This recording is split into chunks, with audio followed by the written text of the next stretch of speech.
the CPD guidelines that when the candidates are talking, please hold any applause or any other reactions, except, of course, they walk out. Make sure you cheer and loud and applause so that everyone can hear you.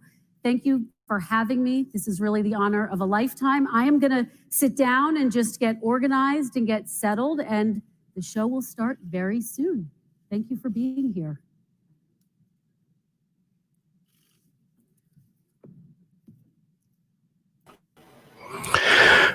Of course, that was the moderator, Kristen Welker, excuse me.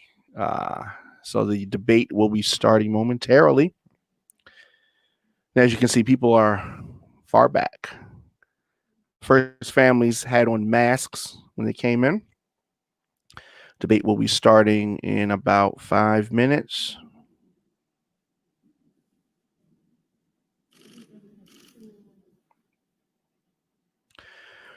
They are in Nashville. And this, of course, brought to you by the Commission on Presidential Debates. We are minutes away from the final debate between Joe Biden and President Trump, 12 days out from the 2020 election. And it's been a hard road getting here, but we are here. 6 topics. Mics will be muted at points in time. This is a recipe for harmony, or it's a recipe for disaster.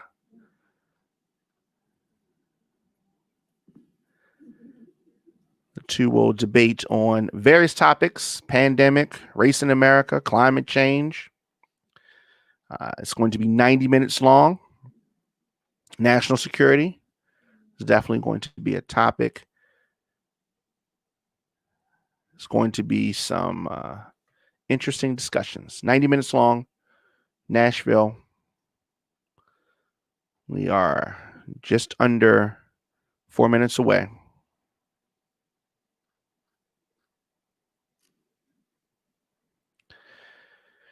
Two minutes at the beginning of each of the 15-minute segments, followed by a period of open discussion. And we're going to see if she is able to get her respect and get it early. It's a shame that you have to talk about it in that way. Get the respect and get it early.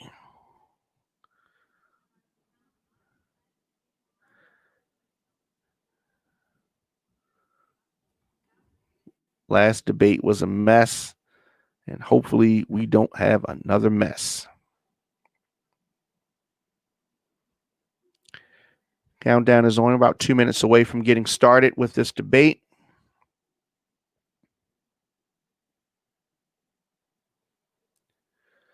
No plexiglass. Plexiglass has been removed. Both of the candidates have tested negative for COVID-19, so there's no plexiglass.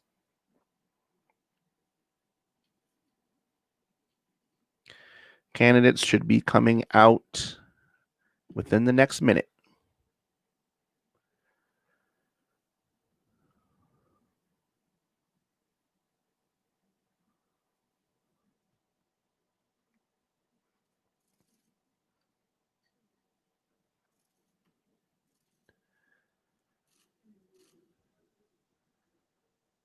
They are live from the Belmont University in Nashville, Tennessee. 90-minute debate, no commercial breaks. 6 topics, 15 minutes.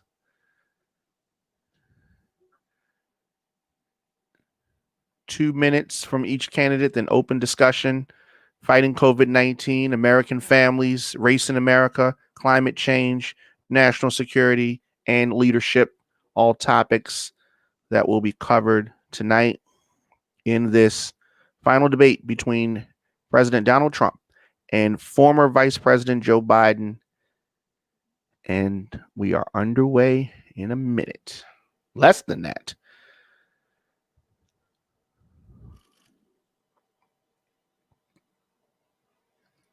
Moderator looks focused.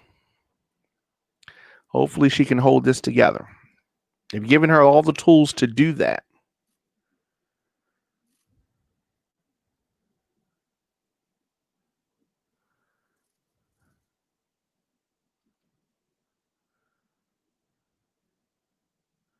This, of course, is the last time that the candidates will meet face-to-face before the November 3rd election.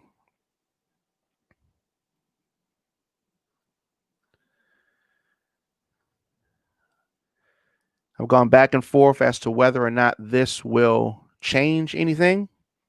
It's definitely possible. And here we go.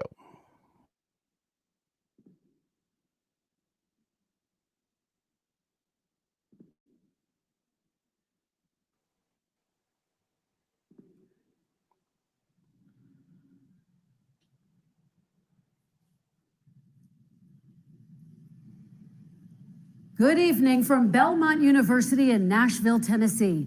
I'm Kristen Welker of NBC News, and I welcome you to the final 2020 presidential debate between President Donald J. Trump and former Vice President Joe Biden. Tonight's debate is sponsored by the Commission on Presidential Debates.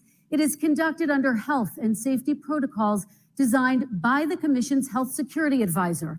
The audience here in the hall has promised to remain silent. No cheers, boos, or other interruptions, except right now, as we welcome to the stage former Vice President Joe Biden and President Donald J. Trump.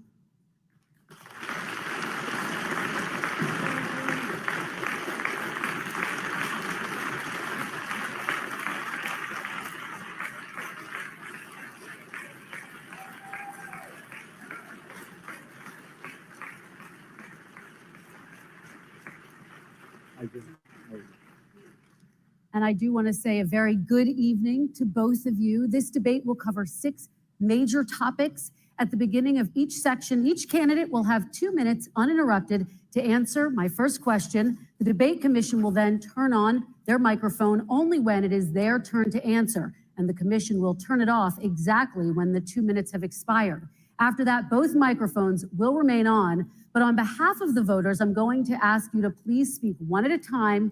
The goal is for you to hear each other and for the American people to hear every word of what you both have to say. And so with that, if you're ready, let's start. And we will begin with the fight against the coronavirus. President Trump, the first question is for you. The country is heading into a dangerous new phase. More than 40,000 Americans are in the hospital tonight with COVID, including record numbers here in Tennessee. And since the two of you last shared a stage, 16,000 Americans have died from COVID. So please be specific. How would you lead the country during this next stage of the coronavirus crisis? 2 minutes, uninterrupted. So, as you know, 2.2 million people modeled out were expected to die. We closed up the greatest economy in the world in order to fight this horrible disease that came from China. It's a worldwide pandemic. It's all over the world. You see the spikes in Europe and many other places right now. If you notice, the mortality rate is down 85%. The excess mortality rate is way down and much lower than almost any other country. And we're fighting it, and we're fighting it hard. There is a spike. There was a spike in Florida, and it's now gone. There was a very big spike in Texas. It's now gone. There was a very big spike in Arizona. It's now gone. And there are some spikes and surges in other places. They will soon be gone. We have a vaccine that's coming. It's ready. It's going to be announced within weeks, and it's going to be delivered. We have Operation Warp Speed, which is the military is going to distribute the vaccine. I can tell you from experience that I was in the hospital. I had it, and I got better. And I will tell you that I had something that they gave me, a therapeutic, I guess they would call it. Some people could say it was a cure, but I was in for a short period of time and I got better very fast, or I wouldn't be here tonight. And now they say I'm immune, whether it's 4 months or a lifetime. Nobody's been able to say that, but I'm immune. More and more people are getting better. We have a problem that's a worldwide problem. This is a worldwide problem, but I've been congratulated by the heads of many countries on what we've been able to do. If you take a look at what we've done in terms of goggles and masks and gowns and everything else, and in particular ventilators. We're now making ventilators all over the world, thousands and thousands a month, distributing them all over the world. It will go away, and as I say, we're rounding the turn, we're rounding the corner. It's going away. Okay, former Vice President Biden, to you, how would you lead the country out of this crisis? You have 2 minutes uninterrupted. 220,000 Americans dead. If you hear nothing else I say tonight, hear this. Anyone who's responsible for not taking control, in fact, not saying I take no responsibility initially, anyone who's responsible for that many deaths should not remain as President of the United States of America. We're in a situation where there are 1,000 deaths a day now, 1,000 deaths a day. And there are over 70,000 new cases per day. Compared to what's going on in Europe, as the New England Medical Journal said, they're starting from a very low rate. We're starting from a very high rate. The expectation is we'll have another 200,000 Americans dead between now and the end of the year. If we just wore these masks, the president's own advisors have told him, we could save 100,000 lives. And we're in a circumstance where the president thus far and still has no plan, no comprehensive plan.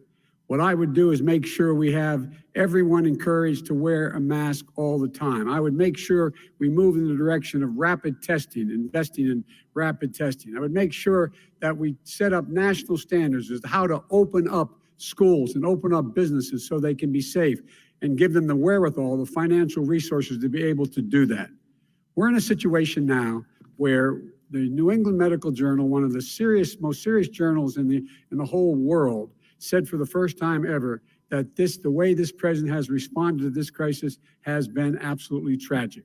And so, folks, I will take care of this. I will end this. I will make sure we have a plan.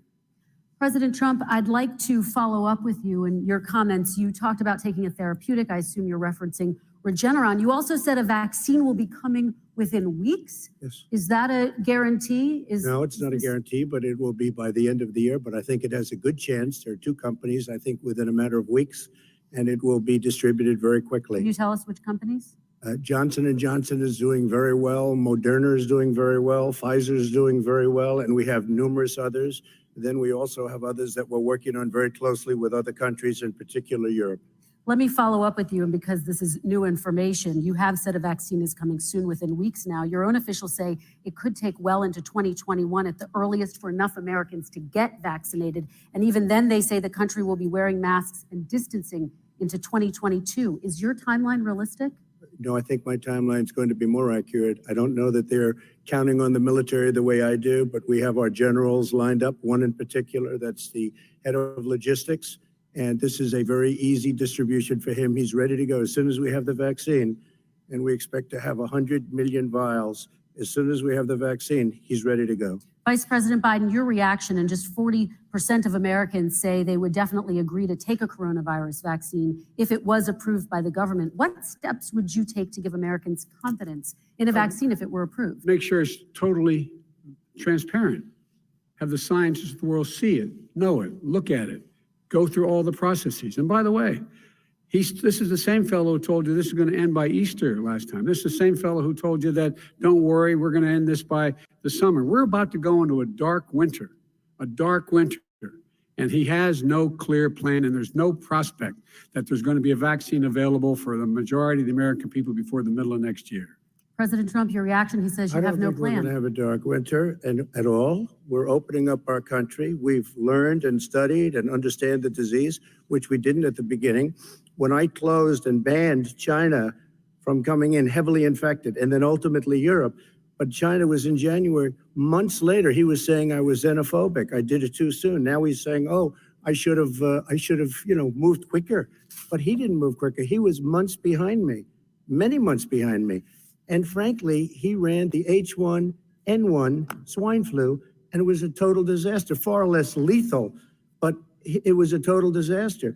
Had that had this kind of numbers, 700,000 people would be dead right now, but it was a far less lethal disease.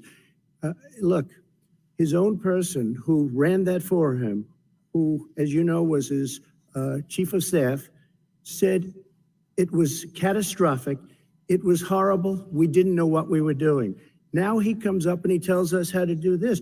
Also, everything that he said about the way every single move that he said we should make, that's what we've done. We've done all of it. But he was way behind us. Vice President Biden, your response. My response is he is xenophobic, but not because he shut down access from China. And he did it late after 40 countries had already done that. In addition to that, what he did, he made sure that we had 44 people that were in there in China trying to get to Wuhan to determine what exactly the source was. What did the president say in January? He said, no, he said, he's being transparent. The president of China is being transparent. We owe him a debt of gratitude. We have to thank him. And then what happened was we started talking about using the Defense Act to make sure we go out and get whatever is needed out there to protect people. And again, I go back to this. He had nothing. He did virtually nothing. And then he gets out of the hospital and he talks about don't worry, it's all going to be over soon. Come on. There's not another serious scientist in the world who thinks it's going to be over soon. President Trump, your reaction? I say over soon. I say we're learning to live with it. We have no choice. We can't lock ourselves up in a basement like Joe does. He has the ability to lock himself up. I don't know. He's obviously made a lot of money someplace, but he has this thing about living in a basement. People can't do that. By the way, I, as the president, couldn't do that. I'd love to put myself in the basement or in a beautiful room in the White House and go away for a year and a half until it disappears. I can't do that. And Kirsten, every meeting I had, and I'd meet a lot of families, including Gold Star families and military families, every meeting I had, and I had to meet them. I had to. It would be horrible to have canceled everything. I said, this is dangerous. And you catch it. And I caught it. I learned a lot. Great doctors, great hospitals. And now I recovered. 99.9 of young people recover. 99% of people recover. We have to recover. We can't close up our nation. We have to open our school, and we can't close up our nation, or you're not going to have a nation. And of course, the CDC has said young people can get sick with COVID-19 and can pass it. Vice President Biden, I want to talk broadly about strategy, though. Can I respond to that? 30 seconds, please, and then I have a question. No, number one, he says that we're learning to live with it. People are learning to die with it. You folks home will have an empty chair at the kitchen table this morning. That man or wife going to bed night and reaching over to try to touch their, out of habit, where their wife or husband was, is gone. Learning to live with it. Come on. We're dying with it because he's never said, you said it's dangerous. When's the last time? Is it really dangerous still? Are we dangerous? You tell the people it's dangerous now. What should they do about the danger? And you say, I take no responsibility. Let me talk about your two. Excuse me, I take full responsibility. It's not my fault that it came here. It's China's fault. And you know what? It's not Joe's fault that it came here either. It's China's fault. They kept it from going into the rest of China for the most part, but they didn't keep it from coming out to the world, including Europe and ourselves. Vice President Biden. The fact is that when we knew it was coming, when it hit, what happened? What did the president say? He said, don't worry, it's going to go away. Be gone by Easter. Don't worry. The warm weather. Don't worry. Maybe inject bleach. He said he was kidding when he said that, but a lot of people thought it was serious. A whole range of things the president has said. Even today, he thinks we are in control. We're about to lose 200,000 more people. President Trump. Look, perhaps just to finish this, I was kidding on that, but just to finish this, when I closed, he said I shouldn't have closed. And that went on for months. Nancy Pelosi said the same thing. She was dancing on the streets in Chinatown in San Francisco. But when I closed, he said, this is a terrible thing. You're xenophobic. I think he called me racist even. And because I was closing it to China. Now he says I should have closed it earlier. Joe, it doesn't work. I didn't say either of those things. You certainly did. You I certainly did. I talked about a xenophobia in a different context. It wasn't about closing the border to Chinese coming to the United States. All right, I want to talk about both of your different strategies to handle He thought I shouldn't have closed the border. Well, that's obvious. Do you want to respond to that quickly, Vice President Biden? Okay, let's talk about your different strategies toward dealing with this. Mr. Vice President, you suggested you would support new shutdowns if scientists recommended it. What do you say to Americans who are fearful that the cost of shutdowns, the impact on the economy, the higher rates of hunger, depression, domestic and substance abuse outweighs the risk of exposure to the virus? What I would say is I'm going to shut down the virus, not the country. It's his ineptitude that caused the country to have to shut down in large part. Why businesses have gone under, why schools are closed, why so many people have lost their living, and why they're concerned. Those other concerns are real. That's why he should have been, instead of in a sand trap at his golf course, he should have been negotiating with Nancy Pelosi and the rest of the Democrats and Republicans about what to do about the acts they were passing for billions of dollars to make sure people had the capacity. But you haven't ruled out more shutdowns. Well, no, I'm not shutting down the name, but look, you need standards. The standard is if you have a reproduction rate in a community that's above a certain level, everybody says, slow up, more social distancing, do not open bars and do not open gymnasiums, do not open until you get this under control, under more control.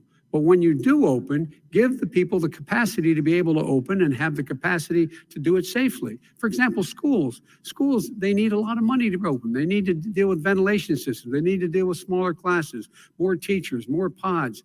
And he's refused to support that money, or at least up to now. Let's talk about schools. President Trump, I think we have to respond, if I might. Please, and then I have a follow-up. Thank you, and I appreciate that.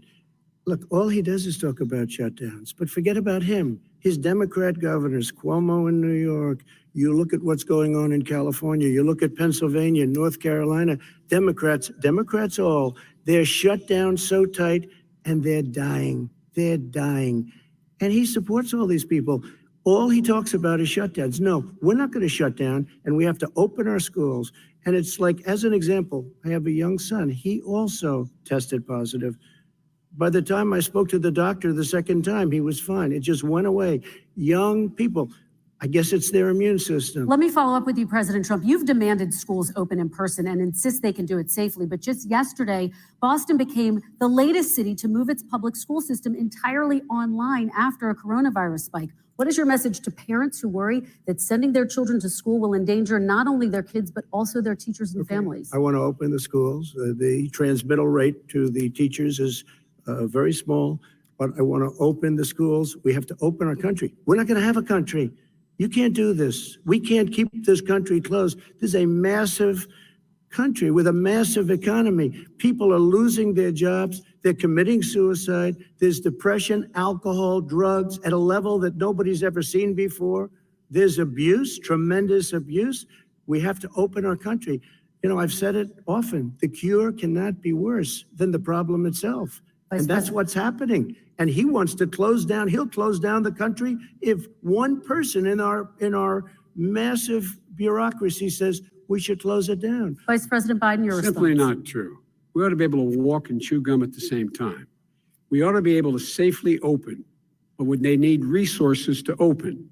You need to be able to, for example, if you're going to open a business, have social distancing within the business. You need to have, if you have a restaurant, you need to have plexiglass dividers so people cannot infect one another. You need to be in a position where you can take testing rapidly and know whether a person is in fact infected. You need to be able to trace. You need to be able to provide all the resources that are needed to do this. And that is not inconsistent with saying that what we're going to make sure that we can open safely. And by the way, all you teachers out there, not that many of you are going to die, so don't worry about it. So don't worry about it. Come on. President Trump, let me follow up with you quickly. By the way, I will say this. If you go and look at what's happened to New York, it's a ghost town.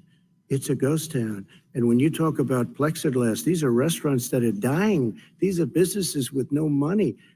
Putting up plexiglass is unbelievably expensive, and it's not the answer. I mean, you're going to sit there in a cubicle wrapped around with plastic. These are businesses that are dying, Joe. You can't do that to people. You just can't. Take a look at New York and what's happened to my wonderful city for so many years. I loved it. It was vibrant. It's dying. Everyone's leaving New York. Take a look at what New York has done in terms of turning the curve down in terms of the number of people dying. And I don't look at this in terms of the way he does. Blue states and red states. They're all the United States. And look at the states that are having such a spike in the coronavirus. They're the red states. They're the states in the Midwest. They're the states in the upper Midwest. That's where the spike is occurring significantly. But they're all Americans. They're all Americans. And what we have to do is say, wear these masks, number one. Make sure we get the help that the businesses need, that has money's already been passed to do that. It's been out there since the beginning of the summer, and nothing's happened. President, New York has lost more than 40,000 people, 11,000 people in nursing homes. President Trump, what when about... you say spike, take a look at what's happening in Pennsylvania, where they've had it closed. Take a look at what's happening with your friend in Michigan, where her husband's the only one allowed to do anything. It's been like a prison. Now it was just ruled unconstitutional. Take a look at North Carolina. They're having spikes, and they've been closed, and they're getting killed financially. We can't let that happen, Joe. You can't let that happen. We have to open up, and we understand the disease. We have to protect our seniors. We have to protect our elderly. We have to protect especially our seniors with heart problems and diabetes problems, and we will protect them. We have the best testing in the world by far. That's why we have so many cases. Let me follow up with you before we move on to our next section. President Trump, this week you called Dr. Anthony Fauci, the nation's best-known infectious disease expert, quote, a disaster. You described him and other medical experts as, quote, idiots. If you're not listening to them, who are you listening to as you fight this? I'm listening to all of them, including Anthony. I get along very well with Anthony, but he did say, don't wear masks. He did say, as you know, this is not going to be a problem.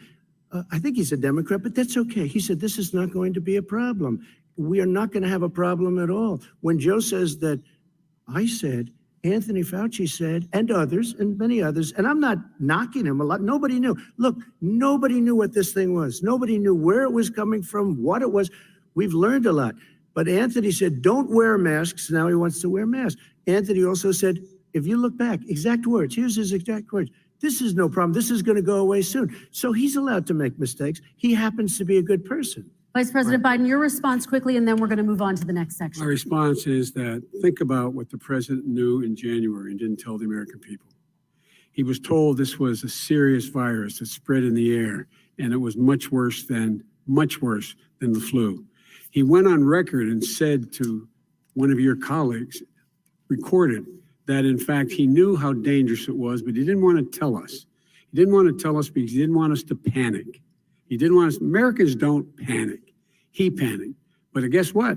In the meantime, we found out in the New York Times the other day that in fact his folks went to Wall Street and said this is a really dangerous thing. And a memo out of that meeting, not from his administration, but from some of the brokers said, sell short because we got to get moving. It's a dangerous problem. Well, this is I'm going to give you 30 this is one I seconds to haven't- respond, and then we're The going Wall to Street move one, I on. don't know. Somebody went to Wall Street. You're the one that takes all the money from Wall Street. I don't take it. I haven't. You have raised a lot of money, tremendous amounts of money. And every time you raise money, deals are made, Joe. I could raise so much more money as president and as somebody that knows most of those people. I could call the heads of Wall Street, the heads of every company in America. I would blow away every record, but I don't want to do that because it puts me in a bad position. And then you bring up Wall Street. You shouldn't be bringing up Wall Street because you're the one that takes the money from Wall Street, not me. I could blow away your records that like you wouldn't believe. We don't need money. We have plenty of money. In fact, we beat Hillary Clinton with a tiny fraction of the money that she was able to. All right, gentlemen, we're going to move on. Don't tell me about Wall Average Street. contribution, $43. All right, we're going to move on to our next section, which is national security. And I do want to start with the security of our elections and some breaking news from overnight. Just last night, top intelligence officials confirmed again that both Russia and Iran are working to influence this election. Both countries have obtained U.S. voter registration information, these officials say, and Iran sent intimidating messages to Florida voters. This question goes to you, Mr. Vice President. What would you do to put an end to this threat? You have 2 minutes uninterrupted. I made it clear, and I ask everyone else to take the pledge. I made it clear that any country, no matter who it is, that interferes in American elections will pay a price. They will pay a price.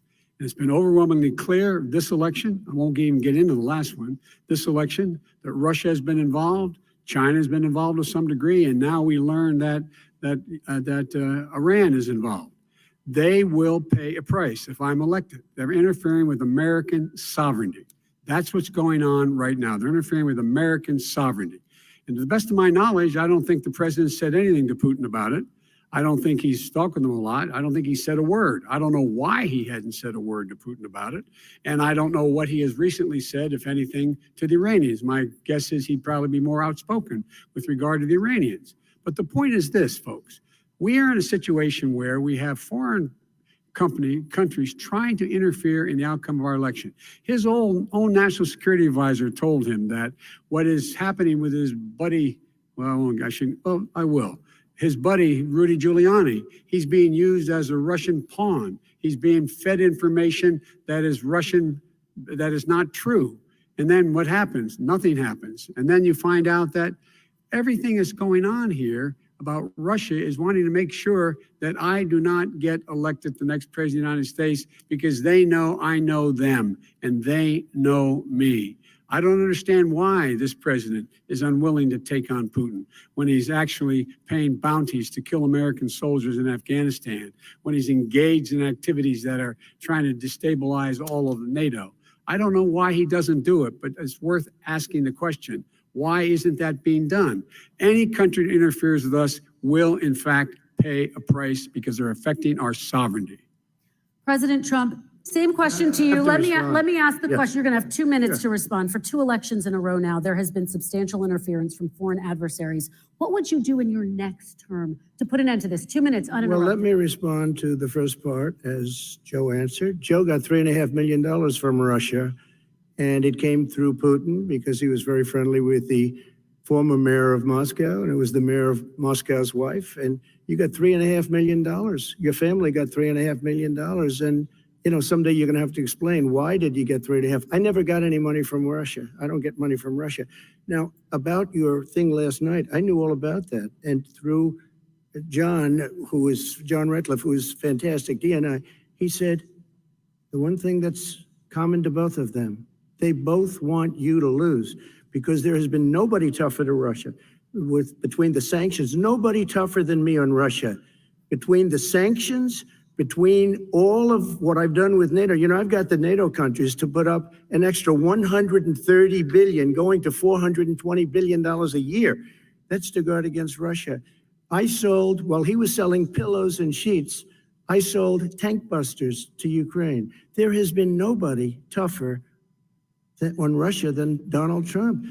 And I'll tell you, they were so bad. They took over the submarine port. You remember that very well. During your term, during you and Barack Obama, they took over a big part of what should have been Ukraine. You handed it to them, but you were getting a lot of money from Russia. They were paying you a lot of money, and they probably still are. But now, with what came out today, it's even worse. All of the emails, the horrible emails of the kind of money that you were raking in, you and your family. And Joe, you were vice president when some of this was happening, and it should have never happened. And I think you owe an explanation to the American people. Why is it? Somebody just had a news conference a little while ago who was essentially supposed to work with you and your family, but what he said was damning. And regardless of me, I think you have to clean it up and talk to the American people. Maybe you can do it right now. Vice President Biden, you may respond. 30 seconds. And then I do want to follow up on the election security. I have not taken a penny from any foreign source ever in my life. We learned that this president paid 50 times the tax in China, has a secret bank account with China, does business in China, and in fact is talking about me taking money. I have not taken a single penny from any country whatsoever, ever. Number one. Number two, this is a president, I have released all of my tax returns, 22 years. Go look at them. 22 years of my tax return. You have not released a single solitary year of your tax return. What are you hiding? Why are you unwilling? The foreign countries are paying you a lot. Russia's paying you a lot. China's paying you a lot. And your hotels and all your businesses all around the country, all around the world. And China's building a new road to a new a golf course you have overseas. So what's going on here? Why don't release your tax return or stop talking about corruption? President Trump, your response. First of all, I called my accountants under audit. I'm going to release them as soon as we can. I want to do it, and it'll show how successful, how great this company is. But much more importantly than that, people were saying $750. I asked them a week ago, I said, what did I pay? They said, sir, you prepaid tens of millions of dollars. I prepaid my tax. Tens over the last number of years. Tens of millions of dollars I prepaid because at some point they think it's an estimate. They think I may have to pay tax. So I already prepaid it. Nobody told me that. Did your accountant Nobody tell told when you could that. release Excuse them? me. And it wasn't written whenever they write this. They keep talking about $750, which I think is a filing fee. But let me just tell you, I prepaid millions and millions of dollars in taxes. Number one. Number two, I don't make money from China. You do. I don't make money from Ukraine. You do. I don't make money from Russia. You made $3.5 million, Joe, and your son gave you. They even have a statement that we have to give 10% to the big man. You're the big man, I think. I don't know. Maybe you're not, but you're the big man, I think. Your son said we have to give 10% to the big man. Joe, what's that all about? It's terrible. All right, gentlemen, I want to ask you both some questions I have to about all of this, respond but to that. I'm going to let you both respond very quickly. You just said you spoke to your accountant Yes. about potentially releasing your taxes. Did he tell you when you can release them? Do you As have soon a as the audit is deadline for finished. when you're going to release them I to the get American treated people? worse than the Tea Party got treated. Because you I have a don't lot have of a time. people in there, deep down in the IRS, they treat me horribly. We made a deal, it was all settled until I decide to run for president. I get treated very badly by the IRS, very unfairly. But we had a deal all done. As soon as we're completed with the deal, I want to release it. But I have paid millions and millions of dollars, and it's worse than paying. I paid in advance. It's called prepaying your taxes. I paid in advance. I want to ask you Yep. both about questions regarding your potential foreign entanglements and questions that have been raised to give you both a chance Some to point talk of about this respond to more this. broadly. Respond very quickly, and then I'll get to my question. Why did he's been saying this for 4 years? Show us. Just show us. Stop playing around. You've been saying for 4 years Everybody you're going to knows release your taxes. Nobody knows it, Mr. President. What they do know is you're not paying your taxes, or you're paying taxes that are so low. When last time he said what he paid, he said, I only pay that little because I'm smart. I know how to game the system. Come on. Come on, folks. Very So quickly, President Trump, and then I want to get to two questions to both of you on this. I was put through a phony witch hunt for 3 years. It started before I even got elected. They spied on my campaign. No president should ever have to go through what I went through. Let me just say this. Mueller and 18 angry Democrats and FBI agents all over the place spent $48 million. They went through everything I had, including my tax returns, and they found absolutely no collusion and nothing wrong. 48 million. I guarantee you, if I spent 1 million on you, Joe, I could find plenty wrong, because All right. the kind of things that you've done and the kind of monies that your family has taken.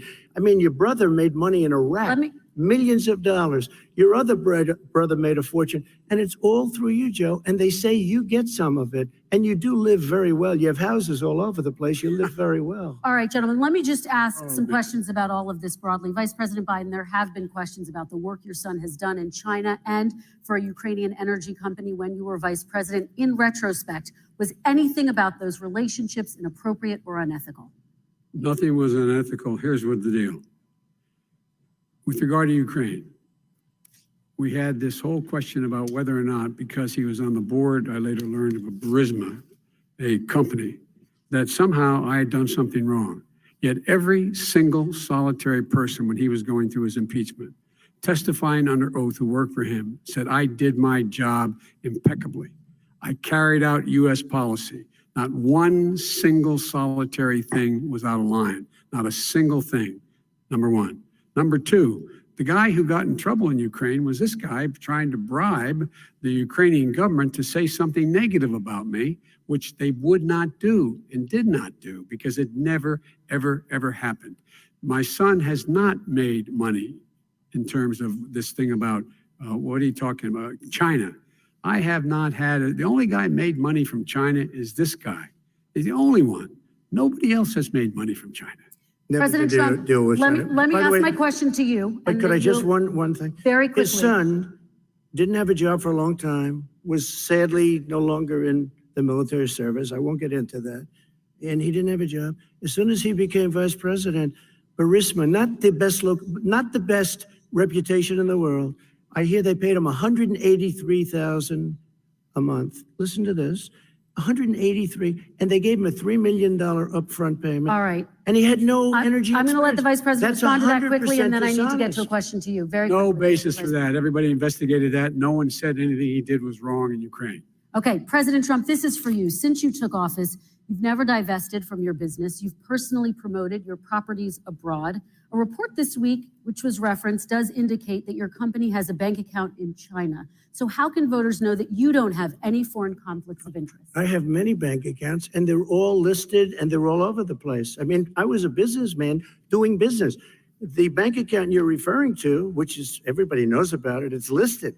The bank account was in 2013. That's what it was. It was opened it was closed in 2015, I believe. And then I decided, because I was thinking about doing a deal in China like millions of other people. I was thinking about it, and I decided I'm not going to do it. Didn't like it. I decided not to do it. Had an account open, and I closed it. Okay. Excuse me. And then, unlike him, where he's vice president and he does business, I then decided to run for president after that. That was before. So I closed it before I even ran for president, let alone became president. Big difference. He is the vice president of the United States, and his son, his brother, and his other brother are getting rich. They're like a vacuum cleaner. They're sucking up Okay, money every President Trump, place he thank you. We goes. do need Not to move true. on. I do want to ask you, Vice President Biden, about China. Let's talk about China more broadly. There have, of course, President Trump has said that they should pay for not being fully transparent in regards to the coronavirus. If you were president, would you make China pay? And please be specific. What would that look like? What I'd make China do is play by the international rules, not like he has done. He has caused the deficit of China to go up, not down, with China, up, not down. We are making sure that in order to do business in China, you have to give all your intellectual property. You have to have a partner in China. It's 51%. We would not do that at all, number one. Number two, we're in a situation where China would have to play by the rules internationally as well. When I met with Xi, when I was still vice president, he said we're setting up air identification zones in the South China Sea. You can't fly through them. I said, we're going to fly through them. We just flew B-52, B-1 bombers through it. We're not going to pay attention. They have to play by the rules. And what's he do? He embraces guys like the thugs like in North Korea and the Chinese president and Putin and others. And he pokes his finger in the eye of all of our friends, all of our allies. We make up we're 25% of the world's economy. We need to be having the rest of our friends with us saying to China, these are the rules. You play by them or you're going to pay the price for not paying by them economically.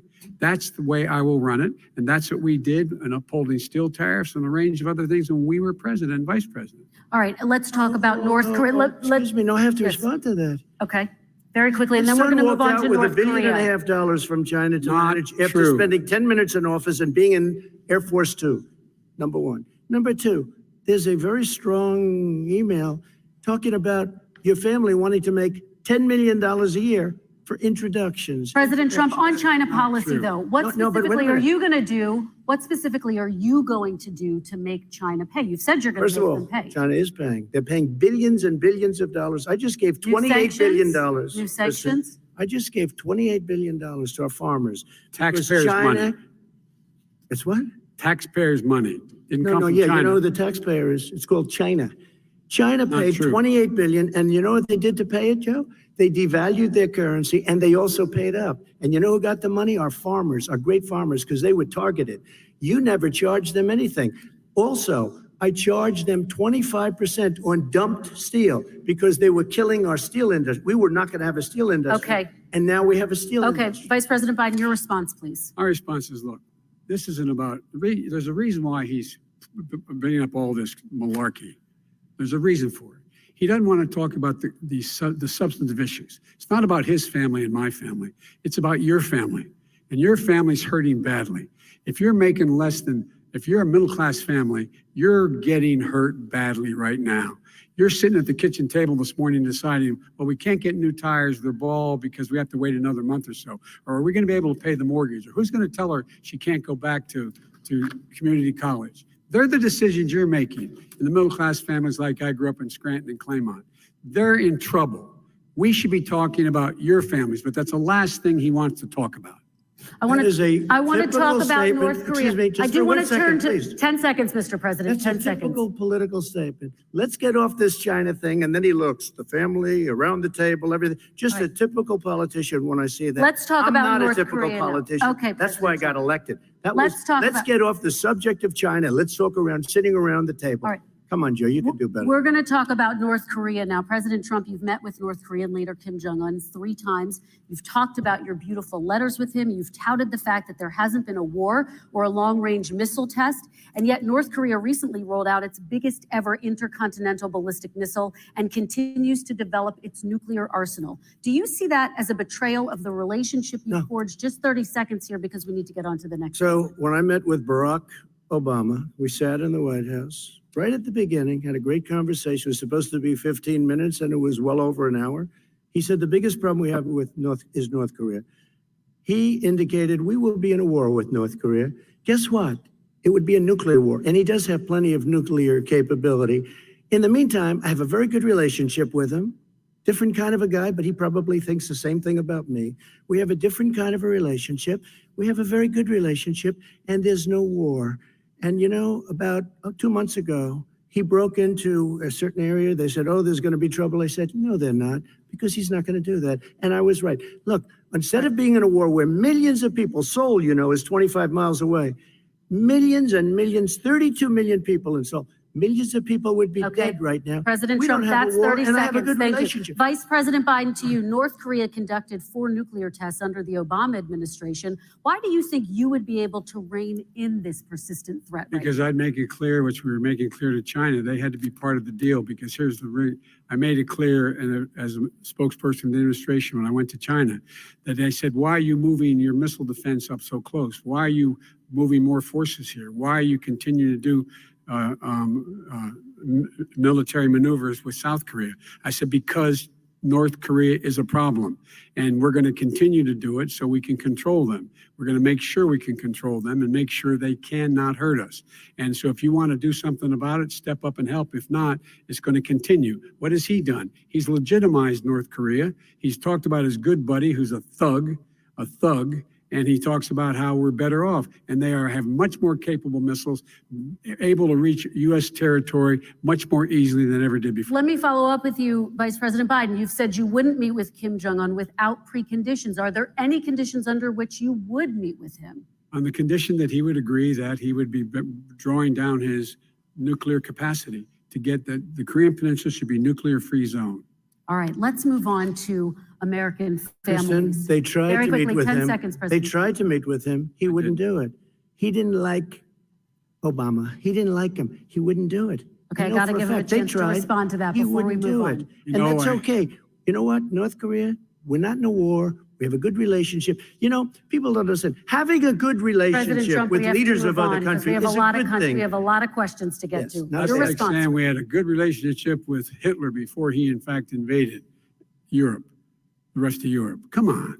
The reason he would not meet with President Obama is because President Obama said, we're going to talk about denuclearization. We're not going to legitimize you. And we're going to continue to put stronger and stronger sanctions on you.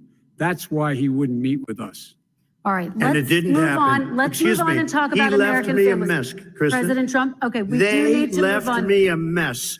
North Korea was a mess. We And need in to fact, move if on you so that remember we the can get first to 2 all or of 3 our months, questions tonight, there was a President very Trump. dangerous period in my first 3 months before we sort of worked things out a little bit. Okay. There was a they left us a mess. And Obama would be, I think, the first to say it was the single biggest problem he thought that our country. Okay, let's move on to American families and the economy. One of the issues that's most important to them is healthcare, as you both know. Today, there was a key vote on a new Supreme Court Justice, Amy Coney Barrett, and healthcare is at the center of her confirmation fight. Over 20 million Americans get their health insurance through the Affordable Care Act. It's headed to the Supreme Court, and your administration, Mr. President, is advocating for the court to overturn it. If the Supreme Court does overturn that law, those 20 million Americans could lose their health insurance almost overnight. So what would you do if those people have their health insurance taken away? You have 2 minutes uninterrupted. Sure. First of all, I've already done something that nobody thought was possible. Through the legislature, I terminated the individual mandate. That is the worst part of Obamacare, as we call it. The individual mandate where you have to pay a fortune for the privilege of not having to pay for bad health insurance. I terminated. It's gone. Now it's in court because Obamacare is no good. But then I made a decision, run it as well as you can to my people, great people. Run it as well as you can. I could have gone the other route and made everybody very unhappy. They ran it. Premiums are down, everything's down. Here's the problem. No matter how well you run it, it's no good. What we'd like to do is terminate it. We have the individual mandate done.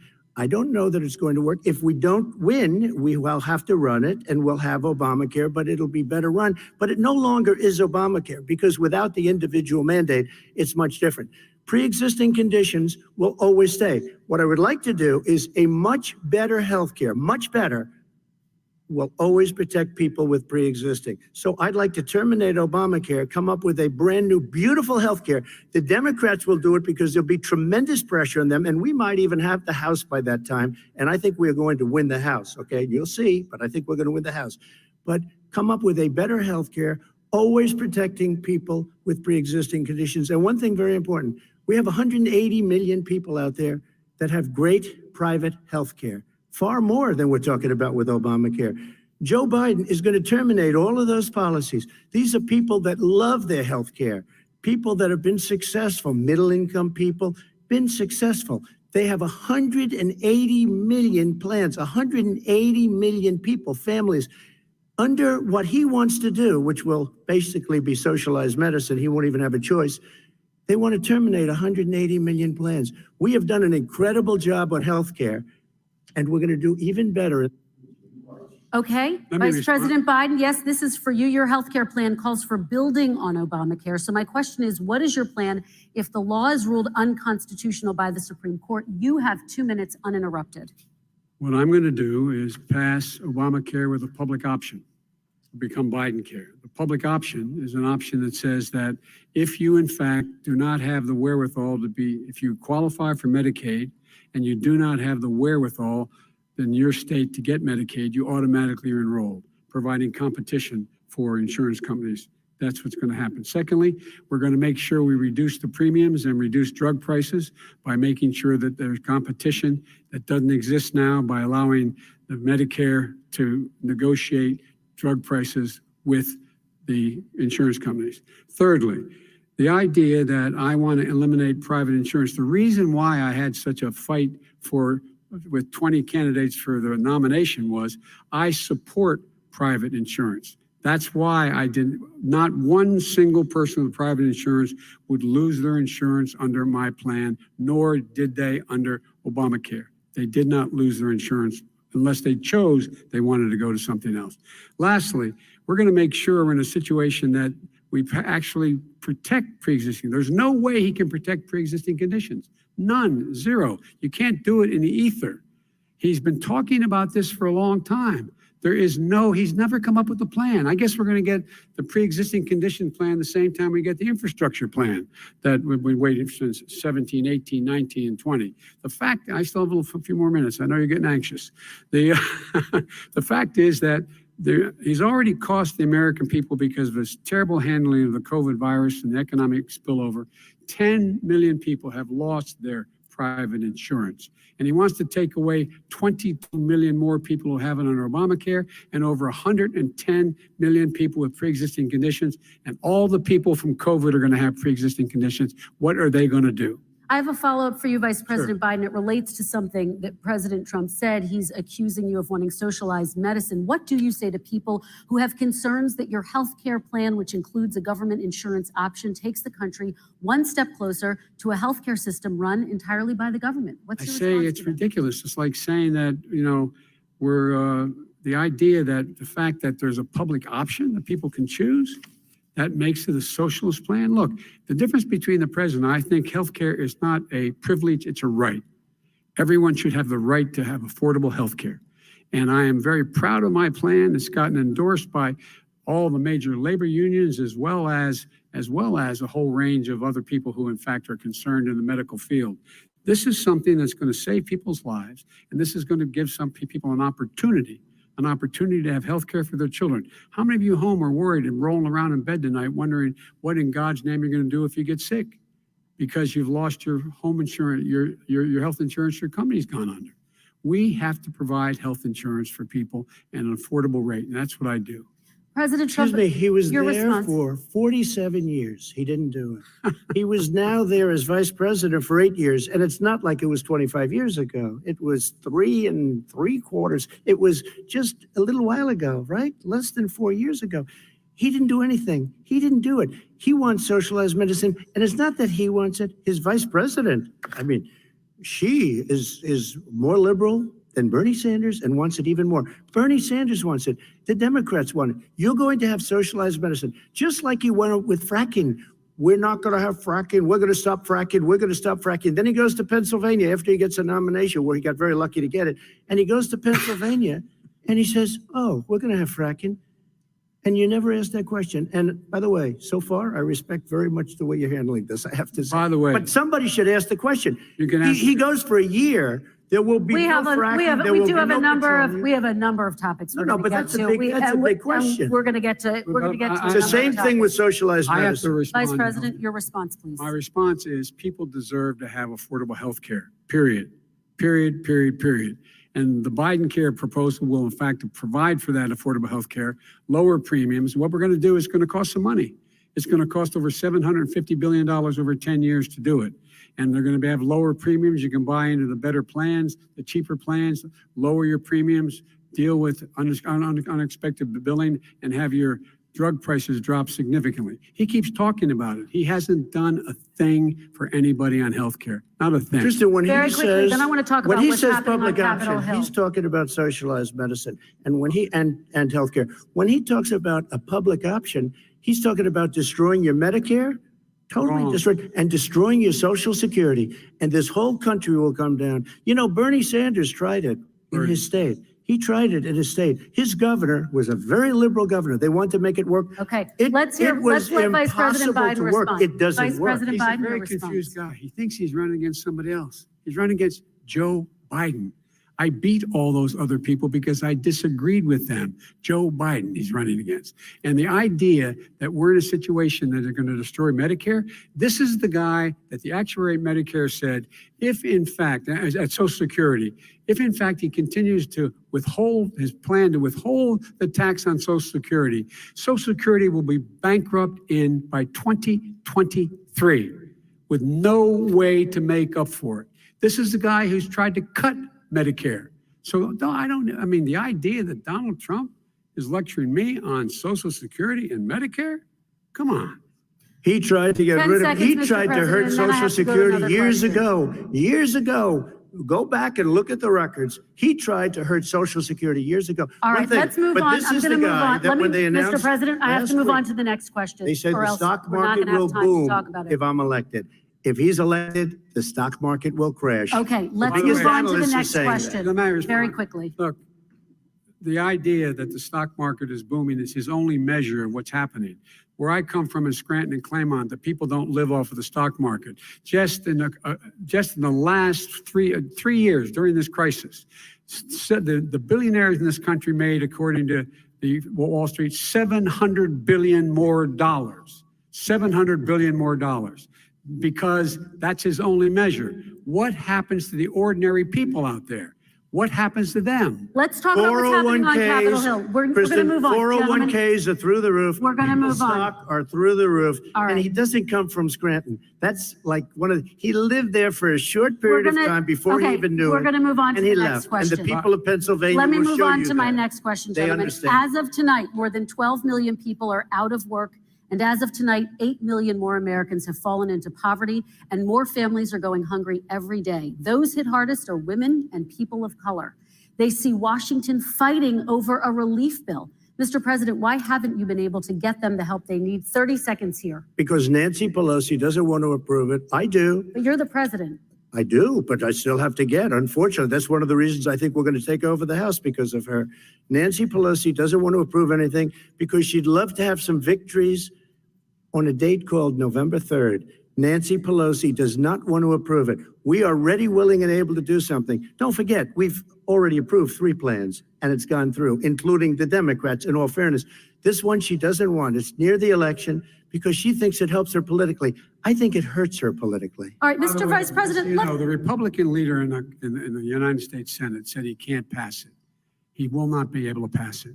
He does not have Republican votes. Why isn't he talking to his Republican friends? let me follow up with you, Vice President we made a Biden, deal, the because Republicans let me will ask pass Vice it. President Biden a question. You are the leader of the Democratic Party. Why have you not pushed the Democrats to get a deal for the American people? Well, I have, and they have pushed it. Look, they passed this act all the way back in the beginning of the summer.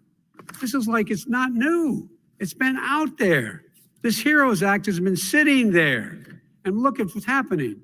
When I was in charge of the Recovery Act with $800 billion, I was able to get $145 billion to local communities that have to balance their budgets and states that have to balance their budgets. So then have to fire firefighters, teachers, first responders, law enforcement officers, so they can keep their cities and counties running. He will not support that. They have not done a thing for them. And Mitch McConnell said, let them go bankrupt.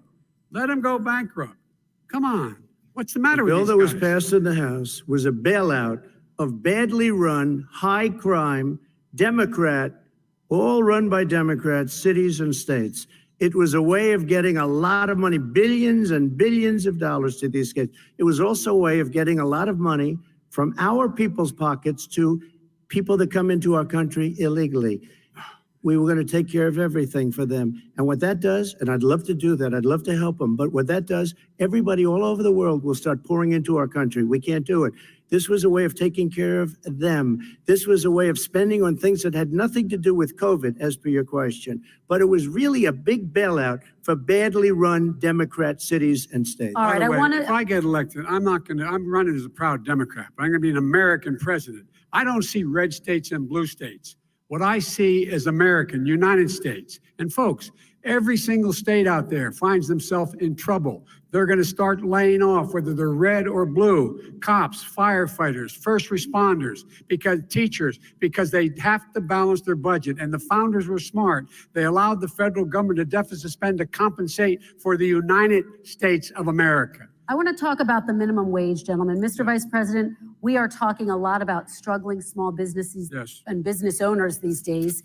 Do you think this is the right time to ask them to raise the minimum wage? You, of course, support a $15 federal minimum I wage. do, because I think one of the things we're going to have to do is we're going to have to bail them out too. We should be bailing them out now, those small businesses. You got 1 in 6 of them going under. They're not going to be able to make it back. They passed a package that allows us to be able to call PPP. Money is supposed to go to help them do everything from organize how they can deal with their businesses being open safely. Schools, how they can make classrooms smaller, how they can hire more teachers, how they can put ventilation systems in. They need the help. The businesses as well as the schools need the help. But these guys will not help them. Is not giving them any of the money. We are going to move on to Excuse me, immigration, one thing very but I quickly. want He to said get we your have to help our reaction. small businesses by raising the minimum wage. That's not helping. I think it should be a state option. Alabama is different than New York. New York is different from Vermont. Every state is different. It should be a state option. You said very we have recently. to help. It's very important. We have to help our small businesses. You How said- are you helping your small businesses when you're forcing wages? What's going to happen, and what's been proven to happen, is when you do that, these small businesses fire many of their employees. You said very Not true, recently you would by the way. consider raising the federal minimum it. wage to $15 Say an it. hour. You said recently you would consider raising the federal minimum wage to What I $15 an hour. really Is that like, still the case? and I would consider it to an extent, but In a what I second really administration? like, in a second administration, but not to a level that's going to put all these businesses out of business. It should be a state option. Look, I've lived in different places. I know different places. They're all different. Some places, $15 is not so bad. In other places, other states, $15 would Okay, be President ruinous. Trump, thank you. Quick No response, one Vice should President work Biden. 2 jobs, 1 job, be below poverty. People are making $6, $7, $8 an hour. These first responders, we all clap for as they come down the street because they've allowed us to make it.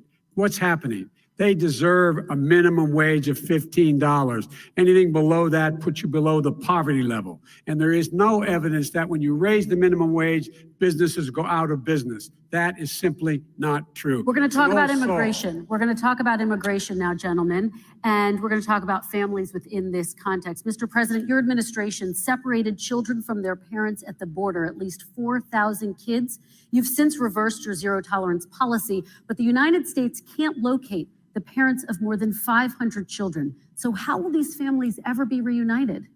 Children are brought here by coyotes and lots of bad people, cartels, and they're brought here, and they used to use them to get into our country. We now have as strong a border as we've ever had. We're over 400 miles of brand new wall. You see the numbers, and we let people in, but they have to come in legally, and they come in through But merit. how will you But reunite let me these just tell kids you, with their let families, me just tell you, Mr. they President? built cages. You know, they used to say, I built the cages. And then they had a picture in a certain newspaper, and it was a picture of these horrible cages. And they said, look at these cages. President Trump built them. And then it was determined they were built in 2014. That was him. Do you They have a built plan to cages. reunite the kids? Yes, with we're their working on families? it we're trying very hard. But a lot of these kids come out without the parents. They come over through cartels and through coyotes and through gangs. Vice President Biden, let me bring you into this 525. conversation. Quick response and then another question to you. These 500 plus kids came with parents. They separated them at the border to make it a disincentive to come to begin with. Real tough. We're really strong. And guess what? They cannot, it's not coyotes didn't bring them over. Their parents were with them. They got separated from their parents. And it makes us a laughing stock and violates every notion of who we are as a nation. Let me ask you a follow-up Kristen, question. they did it. We changed the policy. Your response they to did that? it. We changed. did not They built the separate cages. they- Who built the cages, Joe? Let's talk about what Who we're built the talking about. cages, Let's Joe? talk about what we're talking about. What happened? Parents were ripped, their kids were ripped from their arms and separated. And now they cannot find over 500 of sets of those parents, and those kids are alone. Nowhere to go. Nowhere to go. It's criminal. It's criminal. Let me ask Kristen, you I will about say this. immigration. They went 10 down. We seconds, and brought then I need to ask reporters, you. everything. They are so well taken care of. They're in facilities that were so clean. But some that of have them gotten haven't been such good- reunited But with just their ask families. one question. Who built the cages? I'd love you to ask him that. Who built the cages? Let me ask about your immigration policy, Mr. Vice President. The Obama administration did fail to deliver immigration reform, which had been a key promise during the administration. It also presided over record deportations as well as family detentions at the border before changing course. So why should voters trust you with an immigration overhaul now? Because we made a mistake. It took too long to get it right. It took too long to get it right. I'll be president of the United States, not vice president of the United States. And the fact is, I've made it very clear. Within 100 days, I'm going to send to the United States Congress a pathway to citizenship for over 11 million undocumented people. And all of those so-called dreamers, those DACA kids, they're going to be immediately certified again to be able to stay in this country and put on a path to citizenship. The idea that they are being sent home by this guy and they want to do that is they've gone to a country they've never seen before. I can imagine you're 5 years old, your parents are taking you across the Rio Grande River and it's illegal.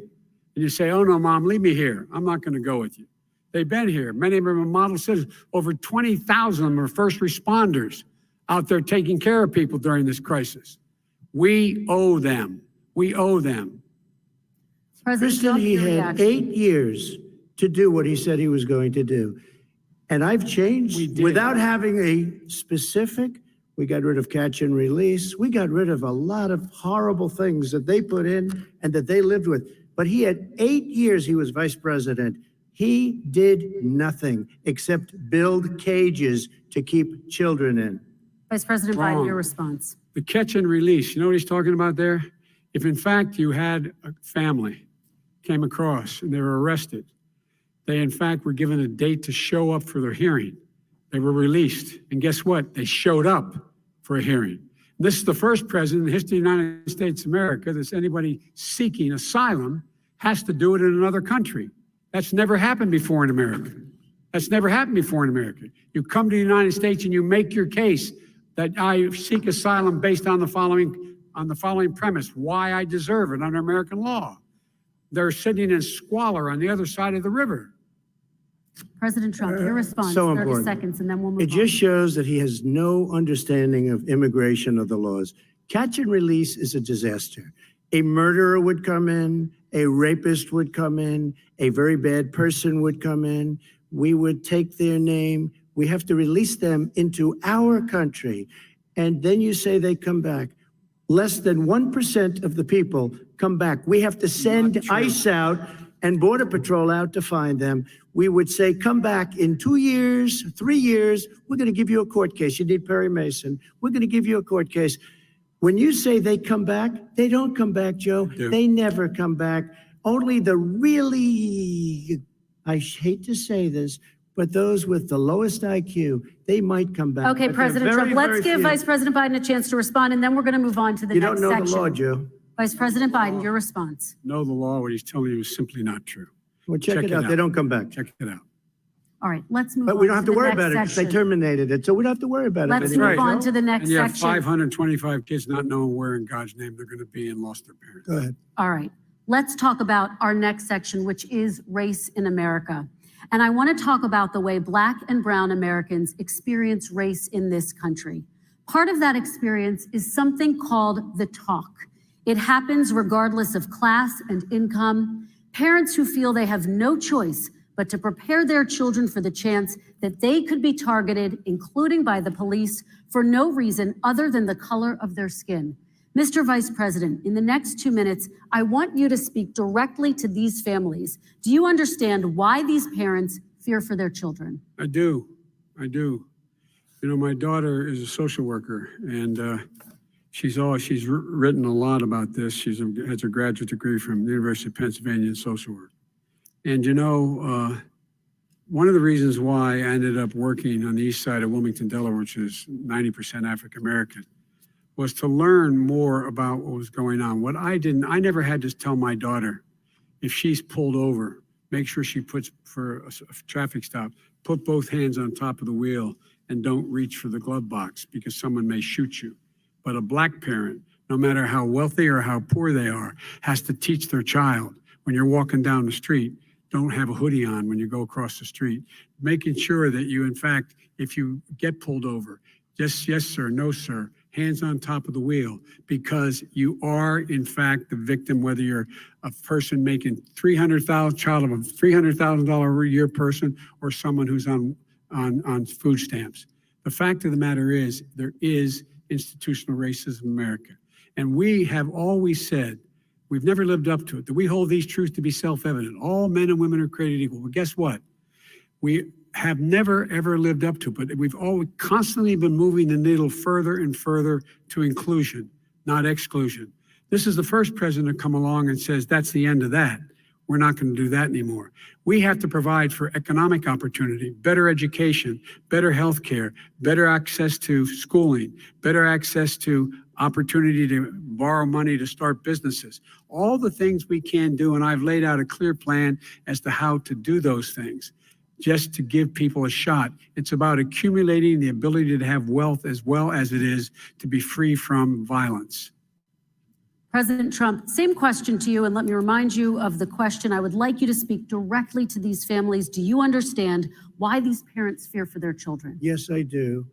And again, he's been in government 47 years. He never did a thing except in 1994 when he did such harm to the Black community. And they were called, and he called them super predators. And he said that. He said it, super predators. And they have never lived that down. 1994, your crime bill, the super predators. Nobody has done more for the Black community than Donald Trump. And if you look, with the exception of Abraham Lincoln, possible exception, but the exception of Abraham Lincoln, nobody has done what I've done. Criminal justice reform, Obama and Joe didn't do it. I don't even think they tried because they had no chance at doing it. They might have wanted to do it, but if you had to see the arms I had to twist to get that done, it was not a pretty picture. And everybody knows it, including some very liberal people that cried in my office. They cried in the Oval Office. 2 weeks later, they're out saying, gee, we have to defeat him. Criminal justice reform, prison reform, opportunity zones with Tim Scott, a great senator from South Carolina.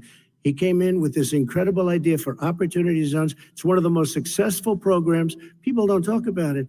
Tremendous investment is being made. Biggest beneficiary, the Black and Hispanic communities, and then historically Black colleges and universities. After 3 years of coming to the office, I love some of those guys. They were great. They came into the office and I said, what are you doing? After 3 years, I said, why do you keep coming back? Because we have no funding. I said, you don't have to come back every year. We have to come back because President Obama would never give them long-term funding. And I did. 10-year long-term funding. And I gave them more money than they asked for because they said, I think you need more. And I said, the only bad part about this is I may never see you again because I got very friendly with them and they like me and I like them. But I saved historically Black colleges and universities. Okay, and we're going to talk about both of your records, but your response to that, Vice President? My response to that is I never, ever said what he accused me of saying. The fact of the matter is in 2000, though, after the crime bill had been in the law for a while, this is a guy who said, the problem with the crime bill, there's not enough people in jail. There's not enough people in jail. And go on my website, get the quote, the date when he said it, not enough people. He talked about marauding gangs, young gangs, and the people who are going to maraud our cities. This is a guy who in the Central Park five innocent Black kids, he continued to push for making sure that they got the death penalty. None of them were guilty of the crimes they were suggested. Look, and talk about granted, he did in fact let 20 people, he commuted 20 people's sentences. We commuted over 1,000 people's sentences, over 1,000. The very law he's talking about is a law that in fact initiated by Barack Obama. And secondly, we're in a situation here where the federal prison system was reduced by 38,000 people under our administration. And one of these things we should be doing, there should be no minimum mandatories in the law.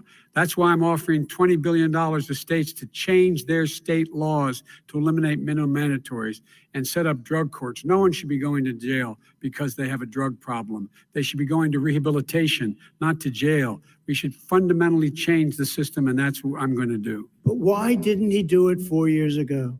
Why didn't you do that 4 years ago, even less than that? Why didn't you do it? You were vice president. You keep talking about all these things you're going to do and you're going to do this, but you were there just a short time ago and you guys did nothing. We did. You know, Joe, I ran because of you. I ran because of Barack Obama, because you did a poor job. If I thought you did a good job, I would have never run. I would have never run. I ran because of you. I'm looking at you now. You're a politician. I ran because of you. All right, Vice President Biden, your response to that, and then I do have some questions for both of you. Well, I tell you what, I hope he does look at me because what's happening here is, you know who I am, you know who he is, you know his character, you know my character, you know our reputations for honor and telling the truth. I am anxious to have this race. I am anxious to see this take place. The character of the country is on the ballot. Our character is on the ballot. Look at us closely. Let me ask some follow-up. Please respond, and then we're going to have follow-up. If this stuff is true about Russia, Ukraine, China, other countries, Iraq, if this is true, then he's a corrupt politician. All right. So don't give me the stuff about how you're this innocent baby.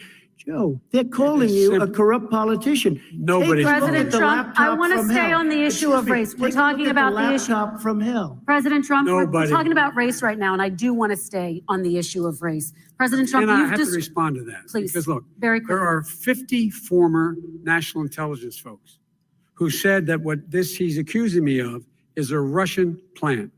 They have said that this has all the 5 former heads of the CIA, both parties, say what he's saying is a bunch of garbage. Nobody believes it except his and his good friend Rudy Giuliani. You mean the laptop is now another Russia hoax? That's exactly what. Is this where you're exactly going? what? This is where he's going. The laptop is Russia, Gentlemen, Russia. I want to stay on the issue of race. You have to be kidding. Here we go again with Russia. We're going to continue on the issue of race. Mr. President, you've described the Black Lives Matter movement as a symbol of hate. You've shared a video of a man chanting white power to millions of your supporters. You've said that Black professional athletes exercising their First Amendment rights should be fired. What do you say to Americans who say that kind of language from a president is contributing to a climate of hate and racial strife? Well, you have to understand, the first time I ever heard of Black Lives Matter, They were chanting pigs in a blanket, talking about police. Pigs, talking about our police. Pigs in a blanket, fry them like bacon. I said, that's a horrible thing. And they were marching down the street. And that was my first glimpse of Black Lives Matter. I thought it was a terrible thing. As far as my relationships with all people, I think I have great relationships with all people. I am the least racist person in this room. Well, what do you say to Americans who are concerned by that rhetoric? I don't by know. I mean, I don't know videos? what to say. I got criminal justice reform done and prison reform and opportunity zones. I took care of Black colleges and universities. I don't know what to say. They can say anything. I mean, they can say anything. It makes me sad because I am the least racist person. I can't even see the audience because it's so dark, but I don't care who's in the audience. I'm the least racist person in this room. Okay, Vice President Biden, let me ask you very quickly, and then I have a follow-up question for you. Abraham Lincoln here is one of the most racist presidents we've had in modern history. He pours fuel on every single racist fire. Every single one. Started off his campaign coming down the escalator saying he's going to get rid of those Mexican rapists. He's banned Muslims because they're Muslims. He has moved around and made everything worse across the board. He says about the poor boys, last time we were on stage here, he said, I told them to stand down and stand ready. Come on. This guy is a dog whistle about as big as a foghorn. President Trump, I'm going to give you 10 seconds to respond, and then I have a follow-up. No, you made a reference to Abraham Lincoln. Where did that come in? I mean, You said you're Abraham Lincoln. No, where did that? No. You said, I said not since Abraham Lincoln has anybody done what I've done for the Black community. and I'm I saying, didn't say I'm Abraham Lincoln. I said not since Abraham Lincoln has anybody done what I've done for the Black community. Now, you have done nothing other than the crime bill, which put oh God. tens of thousands of Black men, mostly in jail. All right, let me, And you know let me, what? let me They ask remember Vice it President because if Biden you look a at what's question. happening with the voting right now, Let me ask they Vice remember President that you Biden treated them about- very, very badly. The- Just the- take a look at what's happening out there. Vice President Biden, let me give you a chance to respond within this context. Crime Okay. bills that you supported in the 80s and 90s contributed to the incarceration of tens of thousands of young Black men who had small amounts of drugs in their possession. They are sons, they are brothers, they're fathers, they're uncles, whose families are still to this day, some of them suffering the consequences. So speak to those families. Why should they vote for you? One of the things is that in the 80s, we passed 100%, all 100 senators voted for it, a bill on drugs and how to deal with drugs. It was a mistake. I've been trying to change the since then, particularly the portion on cocaine. That's why I've been arguing that, in fact, we should not send anyone to jail for a pure drug offense. They should be going into treatment across the board. That's what we should be spending money on. That's why I set up drug courts, which were never funded by our Republican friends. They should not be going to jail for a drug or an alcohol problem. They should be going into treatment. That's what we've been trying to do. That's what I'm going to get done because I think maybe the American people have now seen that, in fact, it was a mistake to pass those laws relating to drug, but they were not in the crime bill. But Okay, why so- didn't he get it done? See, it's all talk, no action with these politicians. Why didn't he get it done? That's what I'm going to do when I become president. You were vice president along with Obama as your president, your leader, for 8 years. Why didn't you get it done? You had 8 years to get it done. Now you're saying you're going to get it done because you're all talk and no action, Jim. We got a Your lot of it response. done. We released didn't get 38,000. We anything got done. 38,000 prisoners left from the You got out- nothing done. 38,000 prisoners were released from federal prison. There were over 1,000 people who were given clemency. In fact, we're the ones that put in the legislation saying we could look at pattern and practice of police departments and what they were doing, how they were conducting themselves. I could go on, but we began the process. We lost an election. That's why I'm running to win back that election and change his terrible policy. I Quick just response, asked, and then we're I going to just move asked on one to climate question. change. Why didn't you do it in the 8 years, a short time ago? Why didn't you do it? You just said, I'm going to do that. I'm going to do this. You put tens Because- of thousands of mostly Black young men in prison. Now you're saying you're going to undo that. Why didn't you get it done? You had 8 years with Obama. You know why, Because- Joe? Because you're all talk and no action. All right, Vice President Because Biden, there's and then a- we're going to move on to the next section. We had a Republican Congress. That's the answer. Well, Okay. you gotta talk them into it, Joe. All right. Sometimes you gotta talk them into it. We're going to move on to our next section. Like I which did is with criminal climate justice change. reform. I had Okay. to talk Democrats into it. Gentlemen, You did what we we're running out of already done. time, so we got to get on to Okay. climate change, please. You both have very different visions on climate change. President Trump, you say that environmental regulations have hurt jobs in the energy sector. Vice President Biden, you have said you see addressing climate change as an opportunity to create new jobs. For each of you, how would you both combat climate change and support job growth at the same time? Starting with you, President Trump, you have 2 minutes uninterrupted. So we have the Trillion Trees program. We have so many different programs. I do love the environment, but what I want is the cleanest, crystal clear water, the cleanest air.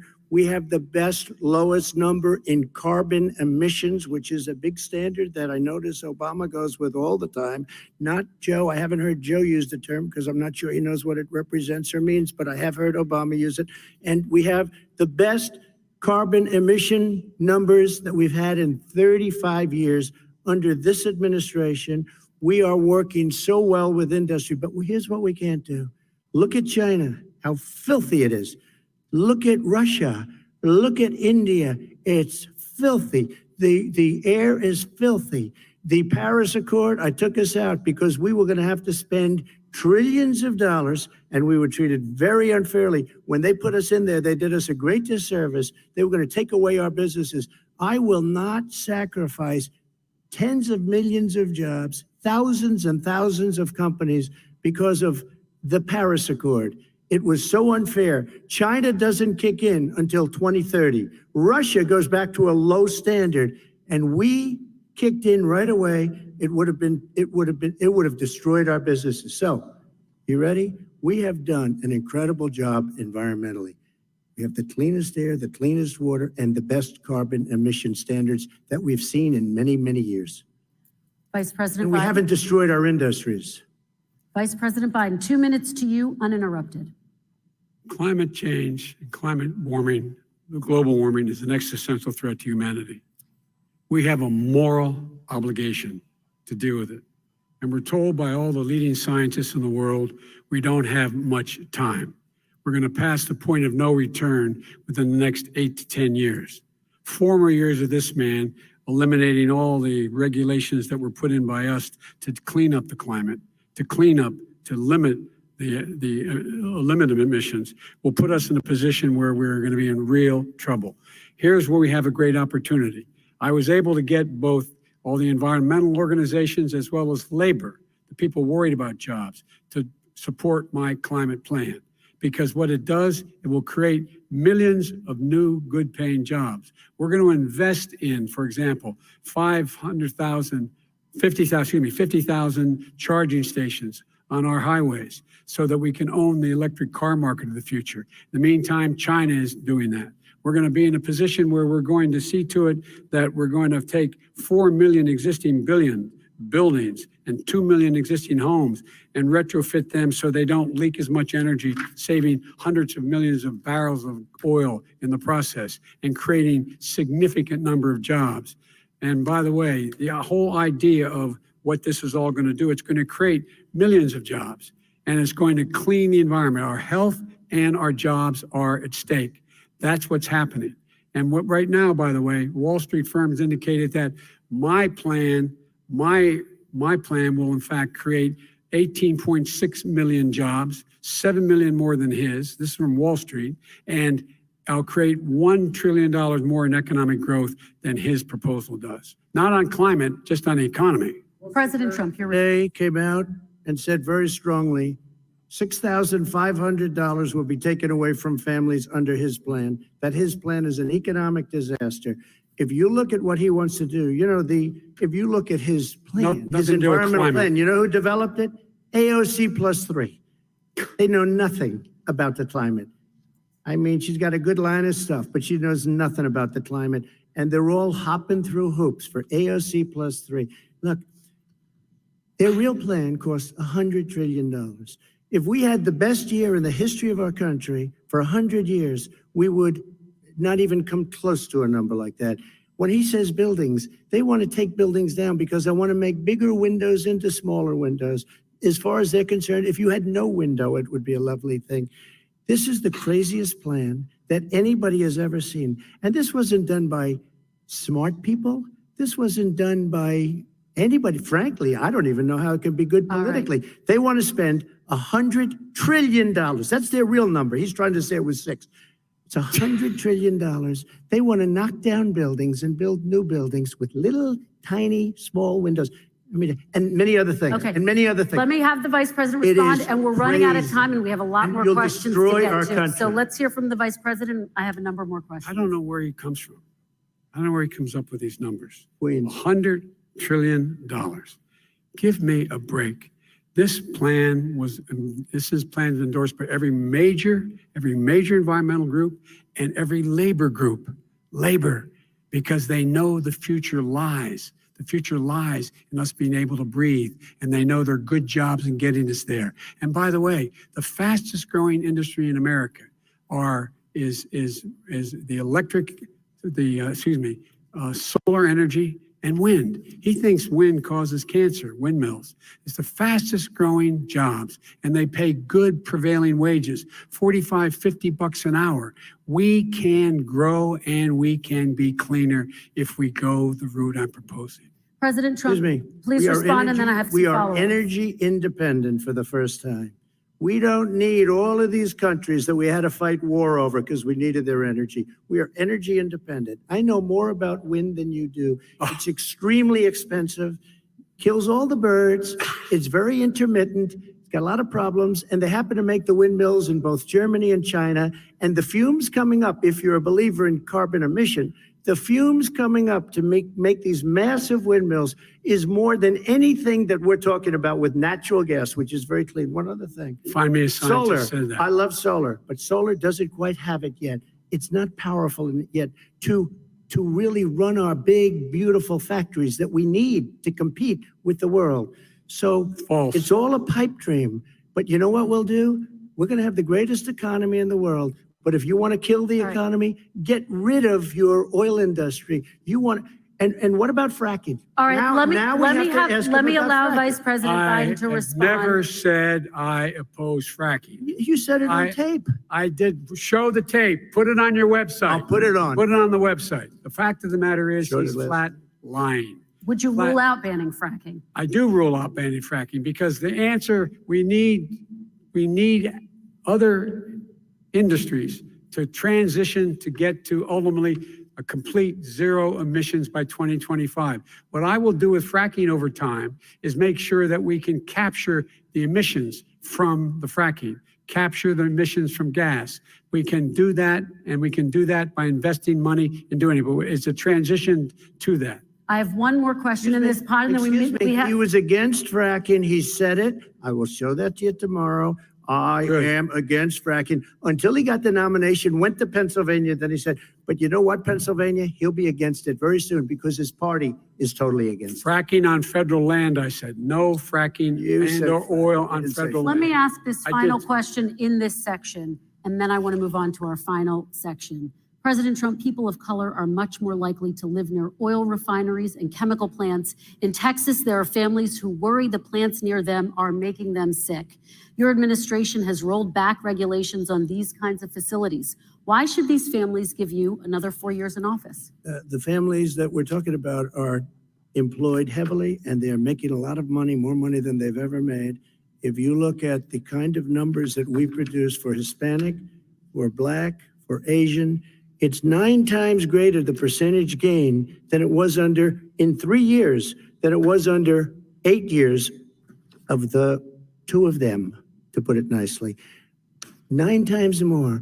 Now, somebody lives, I have not heard the numbers or the statistics that you're saying, but they're making a tremendous amount of money economically. We saved it. And I saved it again a number of months ago when oil was crashing because of the pandemic. Okay. We saved it. We got, say what you want about relationship, we got Saudi Arabia, Mexico, and Russia to cut back, way back. We saved our oil industry, and now it's very vibrant again. All And right. everybody has very inexpensive gasoline. Remember Vice that. President Biden, your response, and then we're going to have a final question for both of you. My response is that those people live on what they call fence lines. He doesn't understand this. They live near chemical plants that in fact pollute, chemical plants and oil plants and refineries that pollute. I used to live near that when I was growing up in Claymont, Delaware. And all the more oil refineries in Marcus Hook and the Delaware River than there is any place, including in Houston at the time. When my mom get in the car and when there was first frost to drive me to school, turn in the windshield wiper, there'd be oil slick in the window. That's why so many people in my state were dying and getting cancer. The fact is those frontline communities, it doesn't matter what you're paying them, it matters how you keep them safe. What do? And you impose restrictions on the pollutions the pollutants coming out of those fence line communities. Okay, I have one final Would question. he close down the oil industry? It falls. Would you close down the falls- oil By industry? the way, I would transition from the oil industry, yes. Oh, I will that's a big transition. statement. It is a big statement That's a big because statement. I would stop Why would you do that? because the oil industry pollutes significantly. I see. Here's the deal, but you That's a can't big do that. statement. Well, if you let me finish the statement, because it has to be replaced by renewable energy over time. And I'd stop giving to the oil industry, I'd stop giving them federal subsidies. You won't give federal subsidies to the gas, to solar and wind. Yeah. Why are we giving it to oil industry? We actually do All give right. it to solar and wind. We And have that's one maybe the final biggest question. statement in terms of business. That's the biggest statement. Okay. Because We have basically one what he's final saying question. is he is Mr. going to President. destroy the oil industry. Will you remember that, Texas? Will you Okay. remember that, Pennsylvania, Oklahoma? Vice President Biden, let me give you 10 seconds to respond, and then I Ohio. have to get to the final question. Vice President Biden. He takes everything out of context, but the point is, look, we have to move toward a net zero emissions. The first place to do that by the year 2035 is in energy production, by 2050 totally. All right. One Is he gonna final get question China to both do of you. it? No, we're finished with Is this. he We have going to to get move on China to to our do it? final question. We No, have to I'm move going on to to our final rejoin Paris question. Accord and make China abide by what they agreed to. All That'll right, this cost you is $1 about trillion. leadership, gentlemen. And this first question does go to you, President Trump. Imagine this is your inauguration day. What will you say in your address to Americans who did not vote for you? You'll each have 1 minute, starting with you, Mr. We have to make our country totally successful as it was prior to the plague coming in from China. Now we're rebuilding it and we're doing record numbers, 11.4 million jobs in a short period of time, et cetera. But I will tell you, go back. Before the plague came in, just before, I was getting calls from people that were not normally people that would call me. They wanted to get together. We had the best Black unemployment numbers in the history of our country. Hispanic, women, Asian, people with diplomas, with no diplomas, MIT graduates, #1 in the class. Everybody had the best numbers. And you know what? The other side wanted to get together. They wanted to unify. Success is going to bring us together. We are on the road to success, but I'm cutting taxes and he wants to raise everybody's taxes and he wants to put new regulations on everything. He will kill it. If he gets in, you will have a depression, the likes of which you've never seen. Your 401ks will go to hell and it'll be a very, very sad day for this country. All right. Vice President Biden, same question to you. What will you say during your inaugural address to Americans who did not vote for you? I will say, I'm an American president. I represent all of you, whether you voted for me or against me. And I'm going to make sure that you're represented. I'm going to give you hope. We're going to move. We're going to choose science over fiction. We're going to choose hope over fear. We're going to choose to move forward because we have enormous opportunities to make things better. We can grow this economy. We can deal with the systemic racism. And at the same time, we can make sure that our economy is being run and moved and motivated by clean energy, creating millions of new jobs. And that's the fact. That's what we're going to do. And I'm going to say, as I said at the beginning, what is on the ballot here is the character of this country: decency, honor, respect, treating people with dignity, making sure that everyone has an even chance. And I'm going to make sure you get that. You haven't been getting it the last 4 years. All right. I want to thank you both for a very robust hour and a half, a fantastic debate. Really appreciate it. President Trump, former Vice President Joe Biden, thank you to Belmont University for hosting us tonight. And most importantly, Thank you to those watching tonight. Election Day is November 3rd. Don't forget to vote. Thank you, everyone, and have a great night. So we have seen the debate between Biden and Trump. The first lady's on the stage. She's got her mask on. That's a good thing. They're having their photo ops. Joe Biden hitting the stage. Hug. Okay. It was an interesting dance, interesting song and dance here. Both candidates had good moments.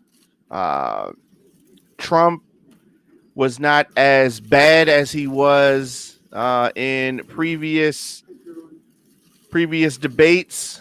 And as we're seeing the candidates exit the stage, a lot of things. There were a lot of things said, a lot of things, a lot of missed opportunities. I think that for the evening, the real phrase that I want to really hammer was missed opportunities. There were many missed opportunities. I think for Joe Biden, I think that no voters were turned. I don't think. I think that whatever you thought going into this, you still think right now. I don't think that anybody was I don't think that anyone really moved the needle. Just let me know your thoughts on that. Instagram, Facebook, Twitter, LinkedIn, TikTok at The Diamond K Show, at Radio on Fire. Also, I'm taking calls 404-436-1277. We saw the candidates. Interesting. I mean, there were so many points and times that I was yelling in here at Joe Biden to say certain things. He did not say, I mean, there was no talk about the wall, Trump wanted to hit Biden with talks of flip-flopping about fracking. He didn't talk about, you said you were going to get Mexico to pay for the wall. What about when you went to Mexico and you didn't say nothing about that, right? What about that? There was no talk about that. And that was super, super frustrating to me. I also thought that, 90 minutes is a long time. There were no breaks. 90 minutes is a long time. So much to get into. As I said, tonight was a interesting debate. I thought that the two guys were civilized. But Joe Biden is not the one that we were worried about being uncivil. Joe Biden was not the one that concerned us in that way. Anytime Trump says a number, a money number, he got to say it twice. Millions and millions in taxes, right? He said he called up his accountants. His accountants told him we've paid tens of millions prepaid in taxes. Come on now. I sound like Joe Biden. Come on, man.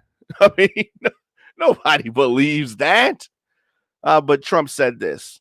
At the final debate, Trump cites the $750 tax figure as a filing fee.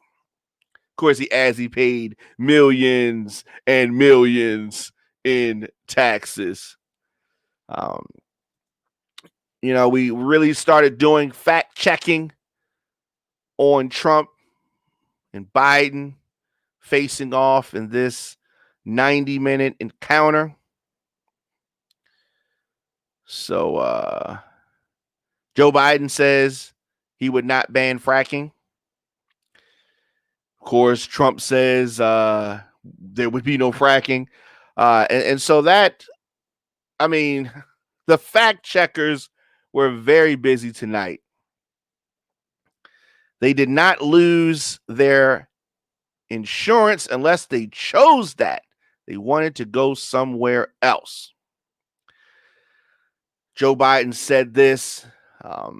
However, under the Affordable Care Act, everyone was not able to keep their health care plan. There were obviously situations where that did not happen. I don't make money from China. You do. I don't make money from Ukraine. You do, President Trump said. But there is no proof that Biden was connected to corruption in Ukraine or in China. It's so ironic that one of the most corrupt people that you've ever heard about has the nerve to call somebody else corrupt.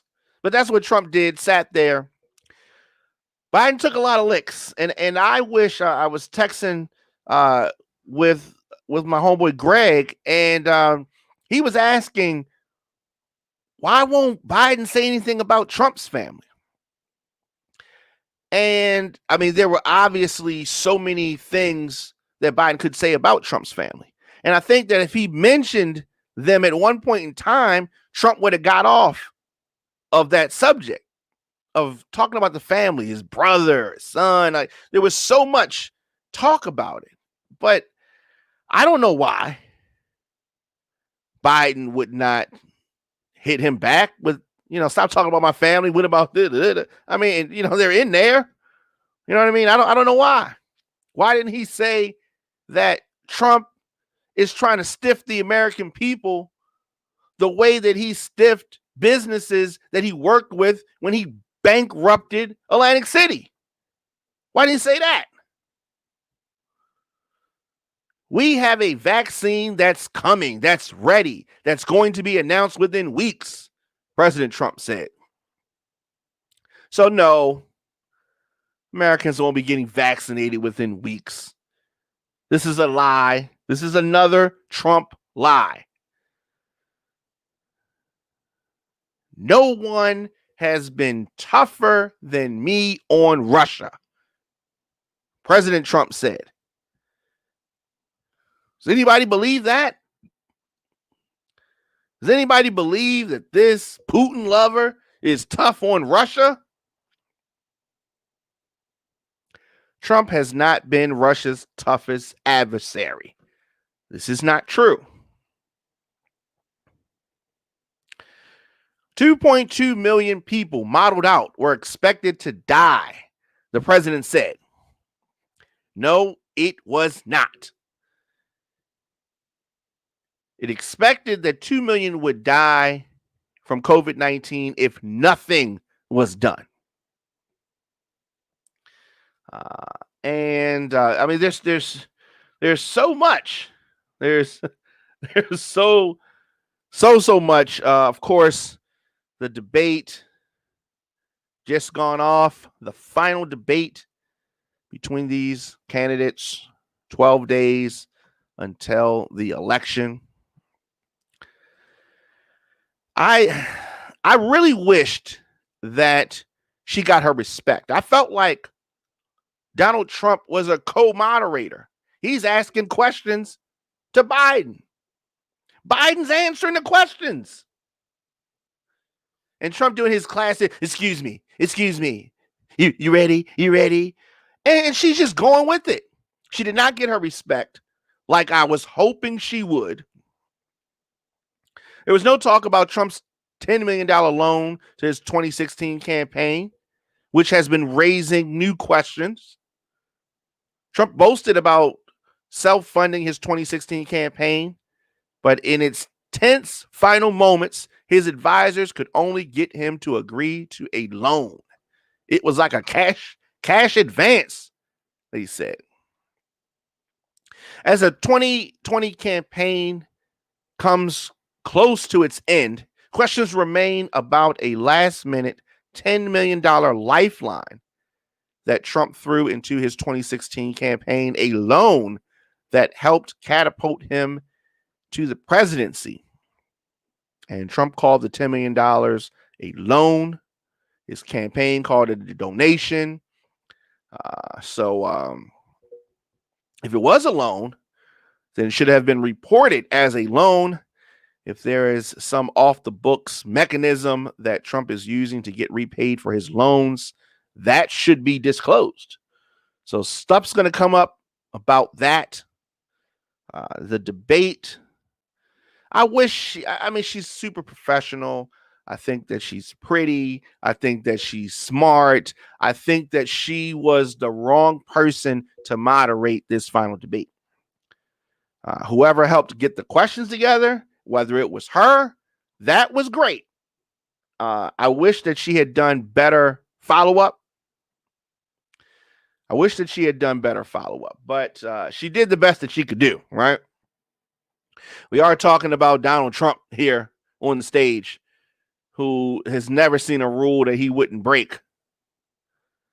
But the final debate opened up on the COVID-19 pandemic. Of course, you could see Trump, not a lot to say about that. Wasn't jumping in too much about that. Election security. Tonight's debate, which emanated from Belmont University in Nashville, Tennessee, went a little bit over 90 minutes. Candidates had the 2 minutes of uninterrupted time to begin each segment. And there was one time where I really clearly saw that the mics were muted because Joe Biden was trying to talk and his mic was muted a little bit into the time when she asked him the question. You could see that it was muted, and it was you couldn't hear nothing. Those mics were not bleeding. I thought they were going to bleed over with sound. They were not. Two nominees clashed over climate change and environmental policy. Trump does not answer questions, but then he jumps in and starts quizzing Biden on the question that Trump never answered. Trump had some strong moments. Joe Biden is not, I hate to say this, he's not a fighter in the way that I really would want to see mop the floor with Trump. President Obama would mop the floor with Donald Trump. He knows no facts. Donald Trump I'm talking about. Zero. No facts. They gave him some stuff to memorize, and he just keeps saying the same stuff over and over again. Why he was even trying to talk about the stupid laptop is beyond me. Trump claimed that sticking to the Paris agreement would cost the U.S. trillions and trillions of dollars. But that estimate is an outlier. It's not right. You know what I mean? It's something that originated from the Heritage Foundation, who is a climate change denier. They feel as though, the climate's fine. It's never been anything wrong with the climate. The climate's amazing. It's the best climate we've ever had in the history of the world. Same Trump BS. So President Trump said about Biden's plan for climate change, if you look at his environmental plan, you'll know who developed it. AOC +3. It's catchy. Trump has some catchy things. He's a promoter, right? They know nothing about the climate. But Joe Biden, I didn't think that he defended this well. Trump is really, really good at insults. And Biden is not. He's not that kind of guy. Trump hit Biden hard a few times, and I wanted Biden to really, really come back. Biden knows the facts, and he spoke about that. But some of this, there were so many missed opportunities. Joe Biden's clean energy revolution and the environmental justice plan would be the most ambitious and aggressive environmental agenda in the history of this country if it was enacted. I don't know if it will. I don't even know if he's going to win. Who knows? I don't know. And I've said often that this debate is not something that's going to change people's minds. Many people don't know which one of these guys. It's about which one of these guys is going to do a worse job than the other one. And if you measure it by that, Joe Biden's the person that you need to vote for. Trump is a promoter, right? He's somebody like Ringling Brothers and Barnum and Bailey Circus, right? They take anything, take this, and just describe this as being the best thing ever, even if it's not. And that's what he does. And because he's a promoter, because he's engaging, because he has charisma, he's been able to get people to follow him like the Pied Piper politician. These presidential candidates spoke about racial justice in the United States. And of course, Trump was not pressed on this. She didn't press him. And Joe Biden, he's not going to press. He's too much of a nice guy to press, right? They ask about this, and all he does is go back to the greatest hits. Opportunity zones. Criminal justice reform. We're talking about racial, like she didn't press him on nothing. She was not strong enough to be the moderator. Leslie Stahl should have been the moderator. You needed follow-up questions. She let Trump ask the follow-up questions. She didn't ask hardly any.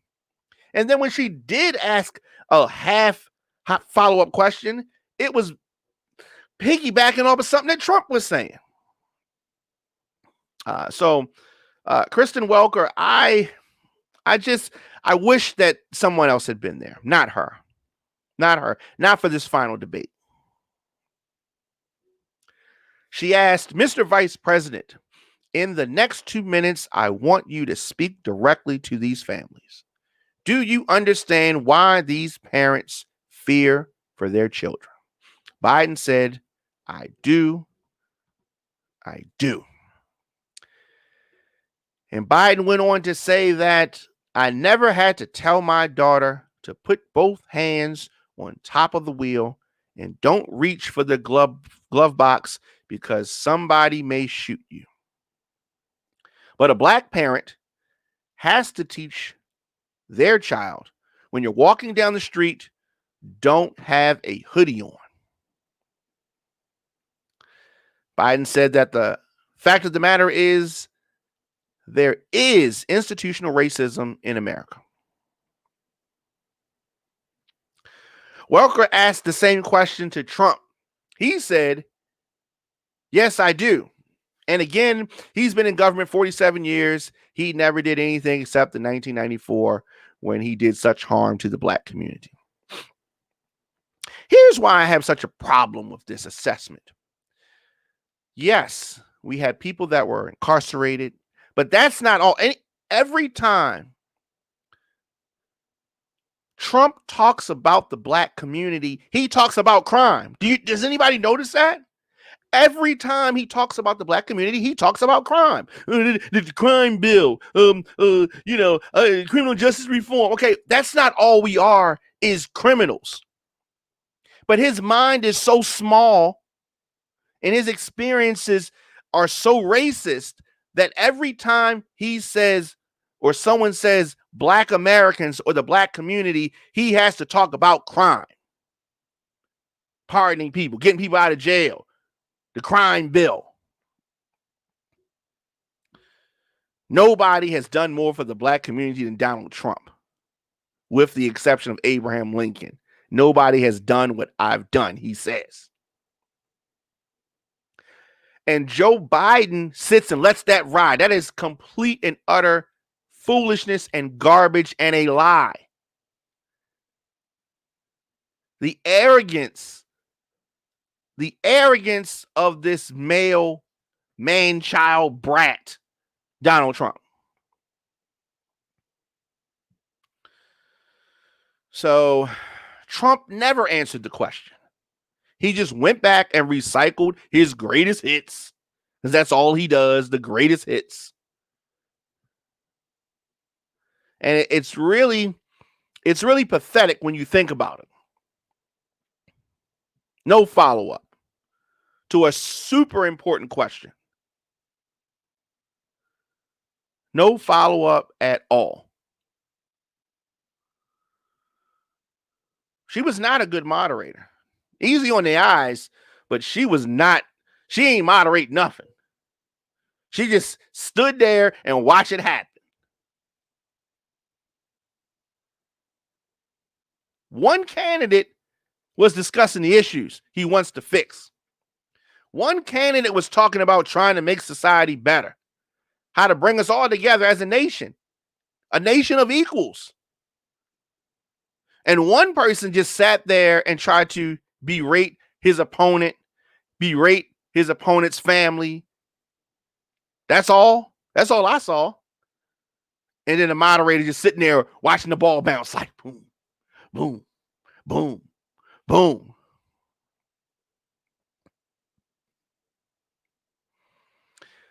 I think that there was so many missed opportunities. When you talk about addressing families, it really shined through how shallow Donald Trump is. I think that Joe Biden did a much better job of addressing and speaking to families.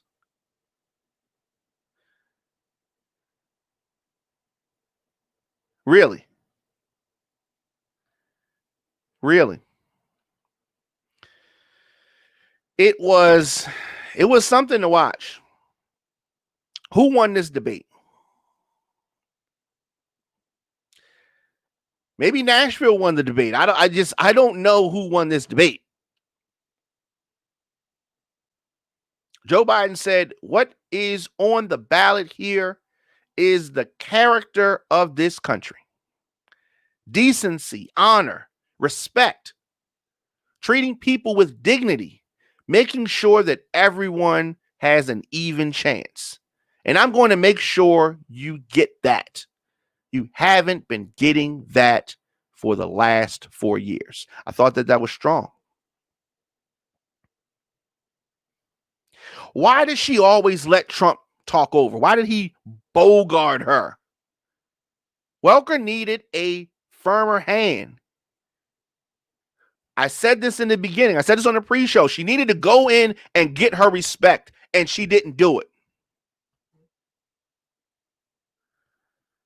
Trump did confirm that North Korea has tremendous nuclear capability. He did that on TV. I guess the letters weren't that good, huh? I guess the love letters that you wrote to Kim Jong-un wasn't that good. As we sit here right now, the U.S. coronavirus COVID-19 death number is 227,419 people. Not enough attention was paid to that, to me. And I know people who have died from coronavirus. Not one person, not two people, not three people, more than that.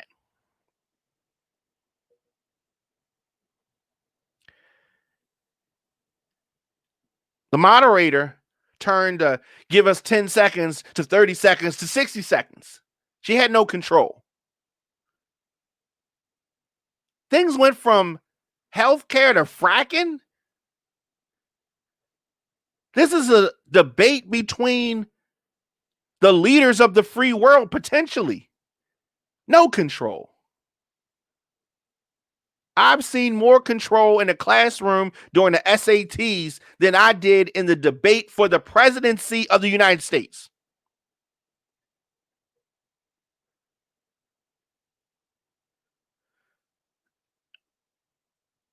It is just, there's a lot. Trump calling himself the least racist person in a room full of people. The fact that he thinks that he's done more for the black community is disgusting, and it's false. And the token black people that are around him that just let this roll, they're disgusting. And him saying good to kids being separated from their families and not knowing where they end up, sickening. But this is not new. It's not new. It's common knowledge in the Black community. We have to tell our children how to act around the police. It's common knowledge.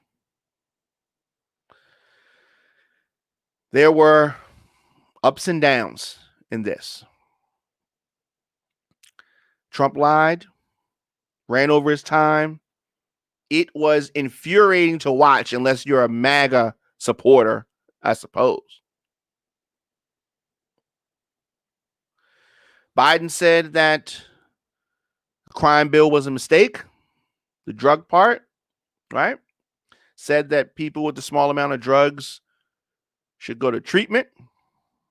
And he did casually say that all Congress voted for it.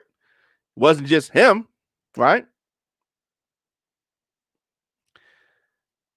My Black and brown brothers and sisters, fellow Americans, do you still want to trust this president? Really? It was obvious that Trump was just talking garbage. He was talking trash. He has no idea what's going on or what he's doing as president. He's incompetent. Americans, we should be ashamed that we gave an incompetent moron like Donald Trump the keys to the White House. We should be. Now, neither guy is perfect. There is no perfect people. No perfect people. And I was not expecting, nor do I expect someone to be perfect. But the debates tonight, the dismissive way that some serious subjects were just tossed to the side during this 90-minute final debate, really has me worried. What did you see? Let me know your thoughts in the comment section. Instagram, Facebook, Twitter, LinkedIn, TikTok, at The Diamond K Show, at Radio on Fire. What kind of job do you think that Kristen Welker did? You think she did a good job? She was polite. She articulated the questions well, but she was not a moderator. She was a worse moderator than Trump was president for the last 4 years. Trump has not done anything for the Black community to be jumping up and down about. His claims are baseless. He says he has great relationships with all people. All people. Biden says Trump is talking about commuting 20 people. We commuted over 1,000 people's sentences.